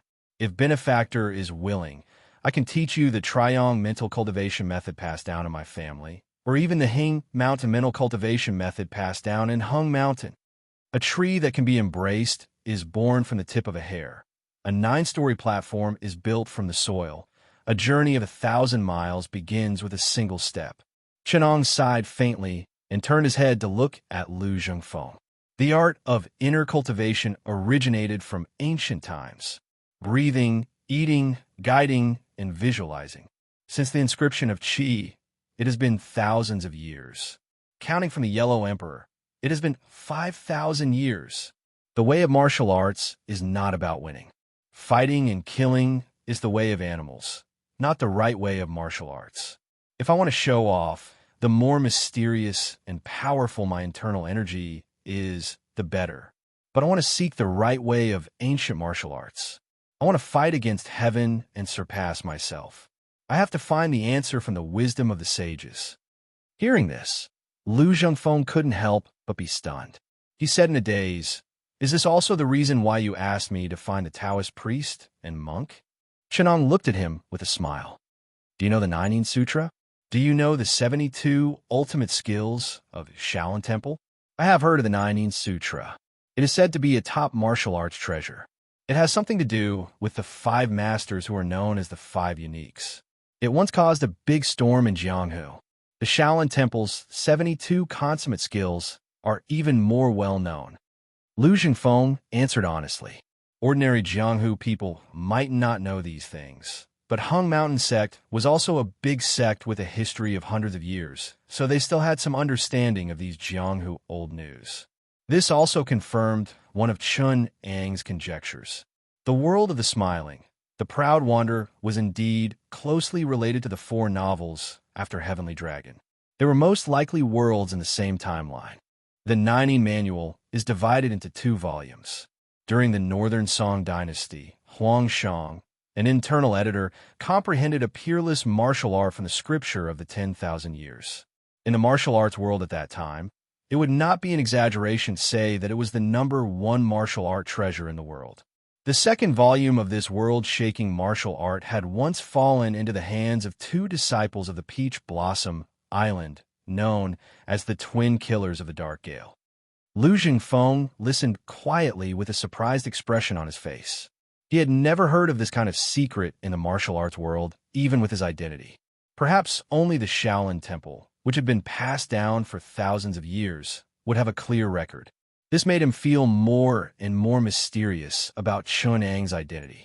In the process, there were quite a few inspiring stories, but they have nothing to do with us, so we don't need to talk about them. Mei Chaofeng of the Twin Killers of the Dark Gale practiced the Nine Yin Sutra hard for more than 20 years. Her legs were paralyzed because of Qigong deviation. It was a good 9 Yin Holy Claws that helped her practice such a nondescript thing as the 9 Yin White Bone Claw. 9 White Bone Claw, Lu Jingfeng said in horror, and his face showed extreme emotion. Chenong could not help but laugh in spite of himself. There were plenty of martial arts that were not passed down, and they were all nameless, but a crippled evil martial art was even more famous than the genuine 9 Yin Divine Claws. You only need to know that the 9 Yin Holy Claws is 10 times more powerful than the 9 Yin White Bone Claw that Mei Chaofeng practiced. If Mei Chaofeng met someone who had truly practiced this martial art, she would not be able to withstand 2 moves and would be clawed into bones. Chenong said calmly, "It's the same with the 72 supreme skills. Many Shaolin monks spend their whole lives to study a set of supreme skills. Some people can practice more than 10 in one go. Murongbo and Xiao Yuanshan in the Northern Song dynasty were like this. But in their later years, they had no choice but to enter the Shaolin Temple and practice Zen." "Why do you think?" Chenong asked. Maybe Shaolin Temple hid some key secrets that caused them to have hidden dangers when they practiced martial arts. Lu Jingfeng, who came from the Five Mountain Sword sect, really did not have a good impression of Shaolin Temple, so he speculated bluntly. Secrets." Chenong laughed and said, "You're underestimating martial arts masters like Bodhidharma and Zhang Sanfeng. They won't let the whole world know their martial arts secrets and understanding of the great Tao. Why would they hide such a thing? But there's nothing wrong with what you said. There is indeed a secret behind it." Chenong looked at Lu Zhengfeng, who wanted to say something but hesitated. He waved his hand to stop him and continued. "Whether it is the 9 Yin Holy Scripture that went berserk or the 72 supreme skills that lost its essence. Although on the surface it seems that the author's vocabulary is difficult to understand and the meaning is hidden, in fact, it is because the practitioner's martial arts cultivation is not enough. Martial arts cultivation was an extremely obscure term. Many people use their combat power to measure the strength of martial arts masters, but they did not understand why only Bodhidharma and Zhang Sanfeng could bear the title of Great Grandmaster, even though divine monks sweeping floor and dugas seeking a loss were powerful their whole lives. Why was it that only the I Jin Jing and Tai Chi could achieve the supreme title of martial arts? Why was it that the martial arts cultivation, which could not be seen or touched, was the main factor? Things like martial arts cultivation, which could not be seen or touched, were the main factors. In Chunang's understanding, the cultivation of martial arts was the combination of all martial arts wisdom, perception, and knowledge. It was like a huge net that connected all aspects of martial arts and the wisdom of sages. And secret scriptures like Tai Chi and I Jin Jing were the highest embodiment of this kind of wisdom. Just like how those who studied Laozi might not understand the wisdom of Tao Te Ching, and those who studied Confucius might not understand benevolence. Rather than saying this kind of wisdom was a secret scripture, it would be better to say it was a reading outline. Zhang Sanfeng studied Tao and wrote Tai Chi. Bodhidharma understood Buddhism and wrote I Jin Jing. It was probably to sort out their thoughts of martial arts into an outline. The real content still needed to be learned from Buddhist scriptures, Taoist books, and ancient books. The reason why Huangshan could comprehend the 9 Yin manual from the longevity Taoist canon was the same. Therefore, Chenong did not expect to obtain 1 or 2 peerless secret scriptures from the world of martial arts and then cultivate it diligently to transcend. On the contrary, he decided to sink his heart and feel this world. He wanted to read this atmosphere and absorb the essence of this world. This was the true value of a world. Learning secret scriptures was the path of a master, but learning martial arts was the path of evolution. Chenong worked hard as a doctor for 3 months and saved countless people of the martial arts world. He studied and understood hundreds of secret scriptures and mastered most of the third-grade martial arts in the martial arts world. It was all for the sake of accumulating a relatively solid martial arts cultivation that he began to cultivate. As for Lu Zhengfeng, he was the guide that he had decided on. He had also thought of displaying the scientific research and understanding of a human body in the future through the way of martial arts. But when he thought about it, he still felt that it was a pity. Without enough scientific accumulation, even if he created such a set of martial arts, it would only be Northern Underworld divine skill and Six Pulses divine sword. Compared to Tai Chi and I Ching Jing that inspired an orthodoxy, it was too far behind. Even the 9 strategies beyond the swords that had accumulated the world's sword techniques might not be comparable. Perhaps in terms of power, it could reach invincible in the world. But if Chenong pursued power, why didn't he leave behind a laser weapon or a human body modification drug? That way, the person who obtained it could also become the strongest in the world. Martial arts that could not promote the evolution of human life essence were meaningless to Chenong. Chenong did not go on. He picked up a yellowed song scripture and said to Lu Zhengfeng with a smile, "If I said that I could comprehend I Ching Jing from these scriptures, would you believe me?" Lu Zhengfeng was shocked. He carefully glanced at the Dharma Hua solemnity theory. After confirming that it was just an ordinary scripture, he whispered, "If someone else said it, I would definitely not believe it. But since my benefactor said it, I still have 70% doubt in my heart." Before Dharma wrote the book, there were hundreds of scriptures that described the principles of his learning. After Dharma wrote the book, there were tens of thousands of scriptures that described the principles of his understanding. After learning the wisdom of Bodhidharma, don't tell me that you can't even comprehend the body metamorphose scripture? Chenong laughed loudly. Lu Zhengfeng could only smile bitterly in his heart. The wisdom of Bodhidharma is scattered among the Buddhist scriptures that are as vast as the sea. If I want to sort them out, I don't know what kind of extraordinary wisdom and astonishing perseverance is needed. Perhaps only gods and devils can do it. He did not ask any more questions. He honestly told Chenong everything he knew about martial arts that he had accumulated over the years, even some stories and allusions, 1 or 2 pointers from his master when he practiced martial arts, and a few words that he thought were true teachings. As a result, Chenong did not have much interest in the methods that he thought were true teachings. Instead, he pointed out 1 or 2 mistakes and even imperfections. Instead, he was particularly interested in some minor details that everyone in the martial arts world knew. Chapter 17. The tips of his palms slightly drooped down, his limbs in a state of half loosening and half tightening. Chenong held his breath and concentrated, a palm slowly pushed out. The speed was not fast, but it had the bearing of a grandmaster.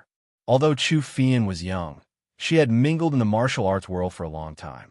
Towards the aura of martial arts, she naturally had a side that surpassed ordinary people. When she saw the back view of Chenong's boxing, she felt that it was somewhat inconceivable. It was clearly a set of 5 animal frolics for laymen, and only some doctors would learn it. But in the hands of Chenong, it had a hint of the Taiji fist in the hands of Taoist Chong Su. She had once seen an expert who practiced the great sage chop fist. When that person walked, sat, or lay down, he was like a big monkey. But it was also a boxing technique that imitated the movements of animals. In the hands of Chenong, the 5 animal frolics faintly blended in with the surrounding environment. There was a sense of smoothness, and every movement was natural to the human body. Seeing his boxing technique, not only would it not make people think of the movements of animals, but it was the relaxation of the human body, and it had more impact. Chunks of well-defined, firm muscles softly stuck to Chenong's body, moving up and down with this kind of movement. This kind of well-proportioned body gave people a harmonious sense of beauty as it danced. That was a kind of realm, and also a kind of understanding. Chu Fian even found it hard to use words to express it. She could only say that when she saw this scene, Chu Fian could even imagine that kind of extremely healthy and perfect state of the human body. From head to toe, Every inch was not the strongest, but looking at it together, it was the ultimate health and perfection, the most peak state of the human body. If there was a slight deficiency, it would be that the light in Chun Ang's eyes was too exuberant, which destroyed this kind of harmonious feeling. But compared to the previous unconcealable and astonishing expression, there was some improvement. Chun Ang guided the internal energy in the body through the ordinary 5 animal frolics, under the state of overclocking, finally adjusted the human body, making the internal energy flow more in line with nature. He did not force the internal energy to run in the most optimal way, but let nature take its course, according to the natural order, according to the theory of Chinese medicine, using the body's movement to drive the internal energy. This kind of qi cultivation method, called guidance by the ancestors of China, had long been used by the people of Jianghu. The more efficient meditation had become the common qi cultivation method in Jianghu. Instead, some of the famous doctors who did not enter Jianghu still used this method to train the body. However, Chun Ang was very fond of this qi cultivation method that regulated the body and mind. This kind of qi cultivation method was not very efficient, but it was more in line with the natural nature of the human body. The inner force cultivated was moderate and peaceful, and it effectively replenished the human body's essence qi. Generally speaking, meditating and cultivating qi would cause one's energy to be exhausted. This was because the qi originated from the human body's energy. Refining the energy to produce true qi would naturally cause one to feel tired. This was also the reason why Jianghu experts had always emphasized that one should progress step by step and not rush. He was afraid that young people would consume too much qi and blood and damage their foundation. However, this kind of guidance method would not damage the spirit, qi, and spirit. Instead, it had the effect of nourishing and improving. After a set of punches, not only would the internal energy improve, but the energy would also be more abundant, and the spirit would be much better. This was also the body-nourishing punch and spirit-nourishing punch that the internal martial arts masters often talked about. Sure enough, the internal energy, no, it should be qi, is astonishingly important in the human body. My spirit is too strong, and it oppresses the body, making the body shaky. But with the adjustment of qi, it's much better. I feel that my body is quickly becoming healthy. Now, the spirit is not a burden to the body. With qi, as a medium, it can nourish the body and regulate the body. The spirit, qi, and spirit are the 3 treasures of the human body and the 3 talents of the human body. It is indeed not a lie. My body now has the 2 pillars of qi and spirit, so it can already withstand the daily overclocking state. Chun Ang's eyes were slightly blue, but they quickly returned to normal. He looked a little more spirited, and his gaze was also very oppressive. The pressure of overclocking twice is no longer a problem for me. There is still the problem of spirit leakage, but it can already be controlled. Although I have deliberately slowed down the training speed of my internal energy with the replenishment of my spirit, in just a month, I am equivalent to a third-rate expert who has been training for 13 years. Chun Ang shook his head. This was not a good thing. If this continued, the rapid increase in qi would promote the rapid development of spirit. In less than 6 years, he would automatically start overclocking 3 times, and his brain would be in a state of 30% development. At that time, he would face the problem of the imbalance of spirit, qi, and spirit. Sigh. Chun Ang sighed slowly. Others were worried about leveling up too slowly, but only he was afraid that if he leveled up too quickly, he would be forced to become a god before he could become strong himself. At that time, he would have no emotions, no desires, and his ego would be overly diluted. He would become a real, emotionless god. At that time, what was the difference between the original Chun Ang and a dead person? How lonely. Thinking of this definitely not a bright future, Chun Ang could not help but sigh. Was the path of cultivation real or fake? Was it just a legend to shed mortal and become a god? With a human body, could it really reach the way of heaven and become indestructible? The internal energy in his body was running, as if a spring had opened in his body, nourishing him at every moment, providing him with inexhaustible energy. Compared to the people in the martial arts world, Chun Ang's internal energy was more like an existence that formed him. It was running all the time, and there was no such thing as channeling energy or raising qi. Looking at the clear blue sky, Chun Ang suddenly had an urge to touch it. He tiptoed slightly, and his whole body seemed to have lost gravity. He gently floated more than 10 feet high, and his internal energy was poured into his wide sleeves. With a light shake, his eyes flashed, and the small courtyard below turned into a gray shadow the size of a palm.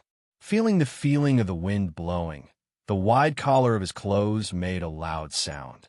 Chun Ang floated high with the wind. His whole body seemed to be pressed against the wind and was gently lifted up. A blue light flashed in his eyes. Every breath of the wind was clearly sensed by him. Then he used his internal energy to control his robe. Using every bit of power of the wind, like a huge kite, he flew high. Chun Ang let his body, floating in the empty sky, looking at the scenery below rapidly shrinking, and then seeing the land on the horizon rapidly approaching. The feeling of weightlessness became stronger and stronger. A swallow nimbly flashed by his side. Chun Ang reached out to catch it, but only touched the air that it stirred up. Chu Fian below was dumbfounded. She stared blankly at Chun Ang in the courtyard, her lips slightly trembling. This, I am not awake yet. Am I dreaming? She murmured a few times and suddenly pinched herself hard. Ah!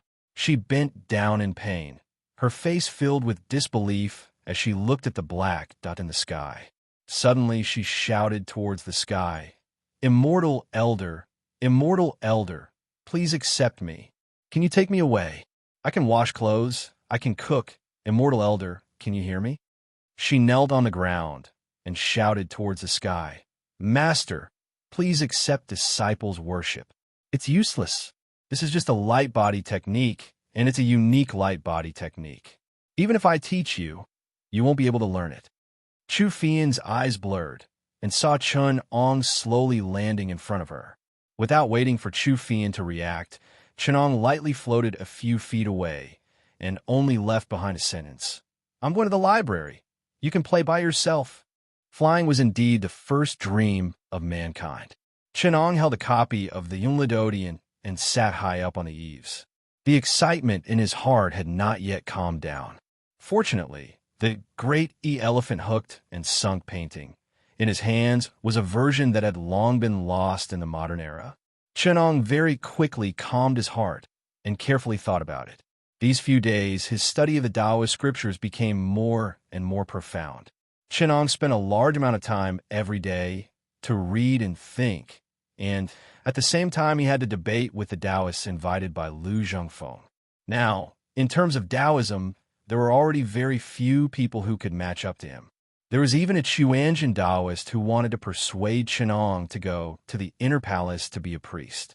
Chun Ang really thought about it. Not to mention other things, just the 22,977 volumes of the Unravel was very tempting.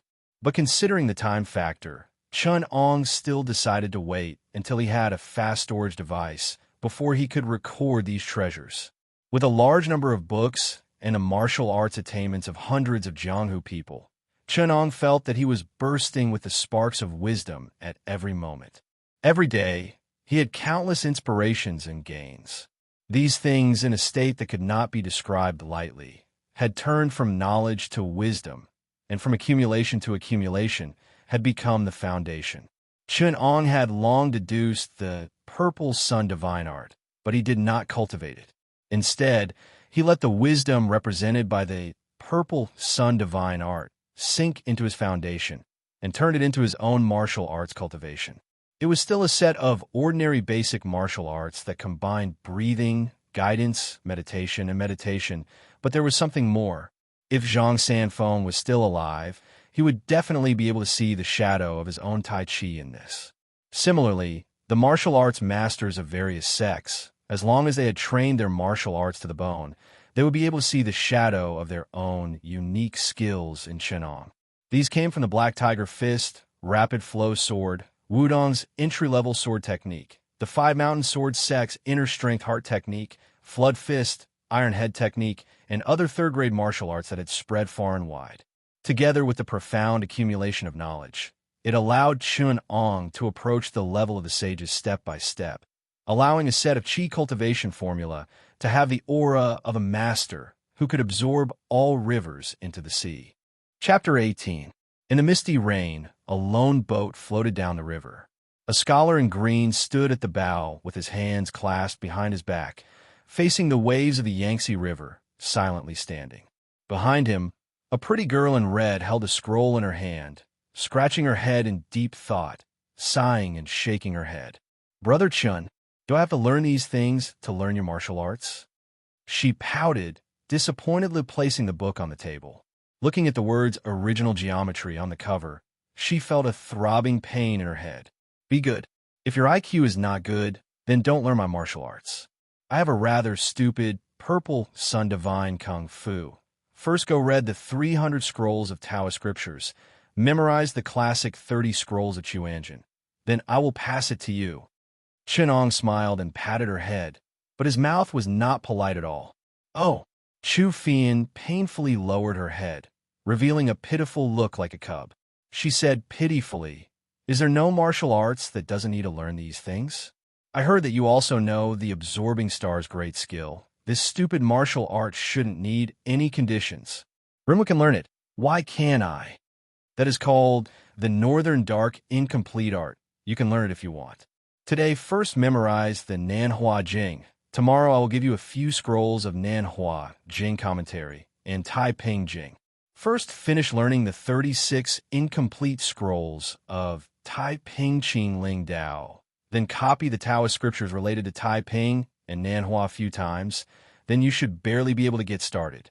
Chu Fian heard this and gestured with her hands the height of the stack of books, silently rolled her eyes at Chun-Ong, and wailed, "Is there no easy to learn, easy to master martial arts? Why do I need to look at fluid mechanics to learn Qin Gong? What is this? AI." She dragged out the last word, her tone full of annoyance. Chun-Ong put away the Taoist scripture in his hand, looked at the listless Chu Fian, and smiled. "If you want to learn easy and simple martial arts, you can also do it. A few days ago, Lin Pingji brought me such a martial arts manual. It is easy to learn, and your progress is extremely fast. Although only men can practice it, after my transformation, women can also practice it. As long as you do it step by step, becoming a first-class master is not a problem. As long as you work a little harder, there will be a place for you in this world." Chu Fei Yan's eyes brightened. "Such a good martial art, and you're only telling me now." "No, I remember you once said that without a martial art that could be mastered in one go, without accumulation of martial arts, it is not the right way. This martial art, it shouldn't be a quick method with many hidden dangers, right? You're wrong. This martial art doesn't need to be like this. The process of cultivating, it is a profound accumulation in itself. Not only does it have a bright future, but it can also become more profound with time. It can be said to be a top-notch martial art," Chun-Ong said. "Really?" Chu Fian's eyes were full of disbelief. After seeing the dislocating tendon and dislocating bone hand that was said to be able to be mastered in 3 months, but in reality, it required dissecting 300 different corpses of different ages and genders to master, her trust in Chun-Ong went down another level. "Of course, there is a small price to pay." Chun-Ong looked at the Taoist scripture in his hand and answered without turning his head. "Oh." Chu Fian let out a sound of as expected, but could not help but ask curiously, "What is the price?" "I already said, this martial art can only be practiced by men. If a woman wants to practice it, then she can only deceive the heavens and pretend to be a man. It doesn't have any big effect. Probably, her voice will become coarse, her skin will become dark, her muscles will be knotted, and she will have a rough appearance. She might even grow a beard. The final result was that anyone who saw it would have to exclaim in admiration, 'What a mighty man!' That's all." Chun-Ong reached out to take down the pottery pot on the red stove on the boat, poured himself a cup of warm wine, and said with a light smile, "You might as well not say it." Chu Fian said disappointedly. Chenong said seriously, although there's a little difficulty in the early stages, but in the later stages of this martial art, there will be amazing changes. After mastering it, the body of the practitioner will transform and become his most perfect appearance and can be said to be the most beautiful person in the world. Is it really so magical? Chu Fian looked at him curiously. The most magical thing is not this, but the person who practices it, whether male or female, will eventually become the same kind of person. There is no difference between men and women, no difference in characteristics, just like a celestial being. Chenong said seriously. What kind of martial art is this? So strange, neither male nor female. This is completely a demon. Chu Fian said in shock. Not a demon, it's a transvestite, No, it's a celestial being. He's a celestial being. Chenong answered seriously. After saying that, he smiled, slanted the curtain of the boat, and pointed outside. Look carefully, that's a demon. What? Chu Fian was slightly startled. She looked over and saw that on the vast white river, there were suddenly a few large ships with towers. On the ships, there were groups of people on the left and right. All of them were in a mess, each of them dressed in strange clothes, holding strange weapons, and did not look like good people. These ships were arranged in a triangular formation, and in the blink of an eye, they approached, surrounding the boat that Chenong was on. Dozens of figures stood on the ships. There were men and women. Chu Fian frowned slightly and suddenly shouted, "It's people from our Sun Moon sect, but they are all demons and ghosts from the 3 mountains and 5 lakes. Could it be that Miss Ren has come to find us?" "That may not be so." Chenong raised his eyebrows, looking at those people with interest. As they spoke, the people on the ships suddenly separated, creating a path in the middle.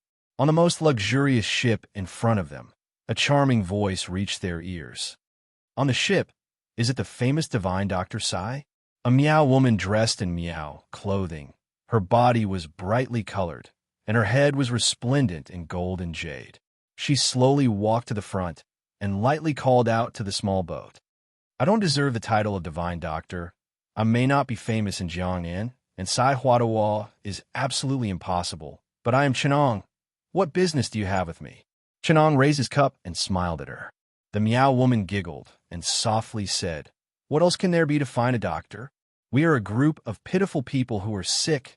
Please save us." Humph. Chu Fian looked at the revealing clothes on her and suddenly snorted coldly. Who would bring a strong bow and crossbow, drive a warship, and a mighty group of dozens of people with swords and sabers to invite a doctor? Isn't this younger sister Chu? The Miao woman's eyes turned and glanced at Chu Fian's flat chest and meaningfully said, "There's a sour smell. Dr. Chun is not an ordinary doctor." The Miao woman charmingly looked at Chenong. If any weak doctor can fight against 2 people, defeat the leaders of Mount Taishan, Mount Hung, and Mount Hua, beat Ding Mian and Lu Bai like dogs, cripple one of Fei Bin's arms, and force the Mount Song disciples to suffer heavy losses and scram back to Mount Song, then the Sun Moon sect will not be able to survive in Jianghu. Is that so? Chenong smiled. But I feel that not only are you not here for the Sun Moon sect, but you are also here to be traitors. As soon as he said this, everyone on the ship was stunned. Not long after, an exasperated voice was heard. "Indigo Phoenix, why are you talking so much nonsense with that kid? Tell him, there are so many of us here. If he doesn't obey, he will die." Indigo Phoenix shouted at him coldly. "Oiled Loach, if you dare to speak anymore, I will be the first to tear you apart." Then she glanced at the people who were ready to make a move and sneered. "All of you are not Mr. Chen's match, even if you attack together. So what are you waiting for? Show him our sincerity." The crooked people opened the big boxes on the ship one by one, and a dazzling golden light shot up to the sky, dazzling everyone's eyes. More than 10 boxes of gold and jewels were placed in front of Chenong, and even Chu Fian could not help but hold her breath. Chenong did not even look at the gold and jewels. Instead, he stared at a few boxes of inconspicuous calligraphy and paintings. With a swoosh, Indigo Phoenix's vision blurred, and then she saw Chenong appear on the ship. He held a scroll in his hand. and he slowly opened it. Although these things were inconspicuous, their value was higher than the jewels. So powerful. Indigo Phoenix was secretly shocked. She could not react at all, and Chenong took advantage of her. His lightness skill was more than one level stronger than hers. If they were not on the river, she was afraid that even with so many people here, they might not be able to stop Chenong. Indigo Phoenix was secretly relieved. Cold food calligraphy. Chenong sighed slowly. It's indeed the best in the world. He casually placed the calligraphy in the box and only cared about taking out a few rare ancient books. Caressing the yellowed covers of the ancient books, Chenong said slowly, "It's a pity that other than these few ancient books, the rest are just toys to me, worthless." Indigo Phoenix was stunned. She looked up and saw that Chenong's face was calm, and his eyes were very clear. The way he looked at the gold and jewels was like wood and stone, and she was surprised. There is no one in the world who doesn't want to be rich and powerful. You are all alone, and you don't even care about these things? That's right. Indigo Phoenix laughed out loud, and tears welled up in her eyes. Suddenly, she lifted her head and said sternly, "You don't care about these gold and jewels, but are you interested in our abilities? That's right. With our help, you can get any wealth and power you want. You have a big appetite. You want me, Indigo Phoenix, to be your slave? Dream on."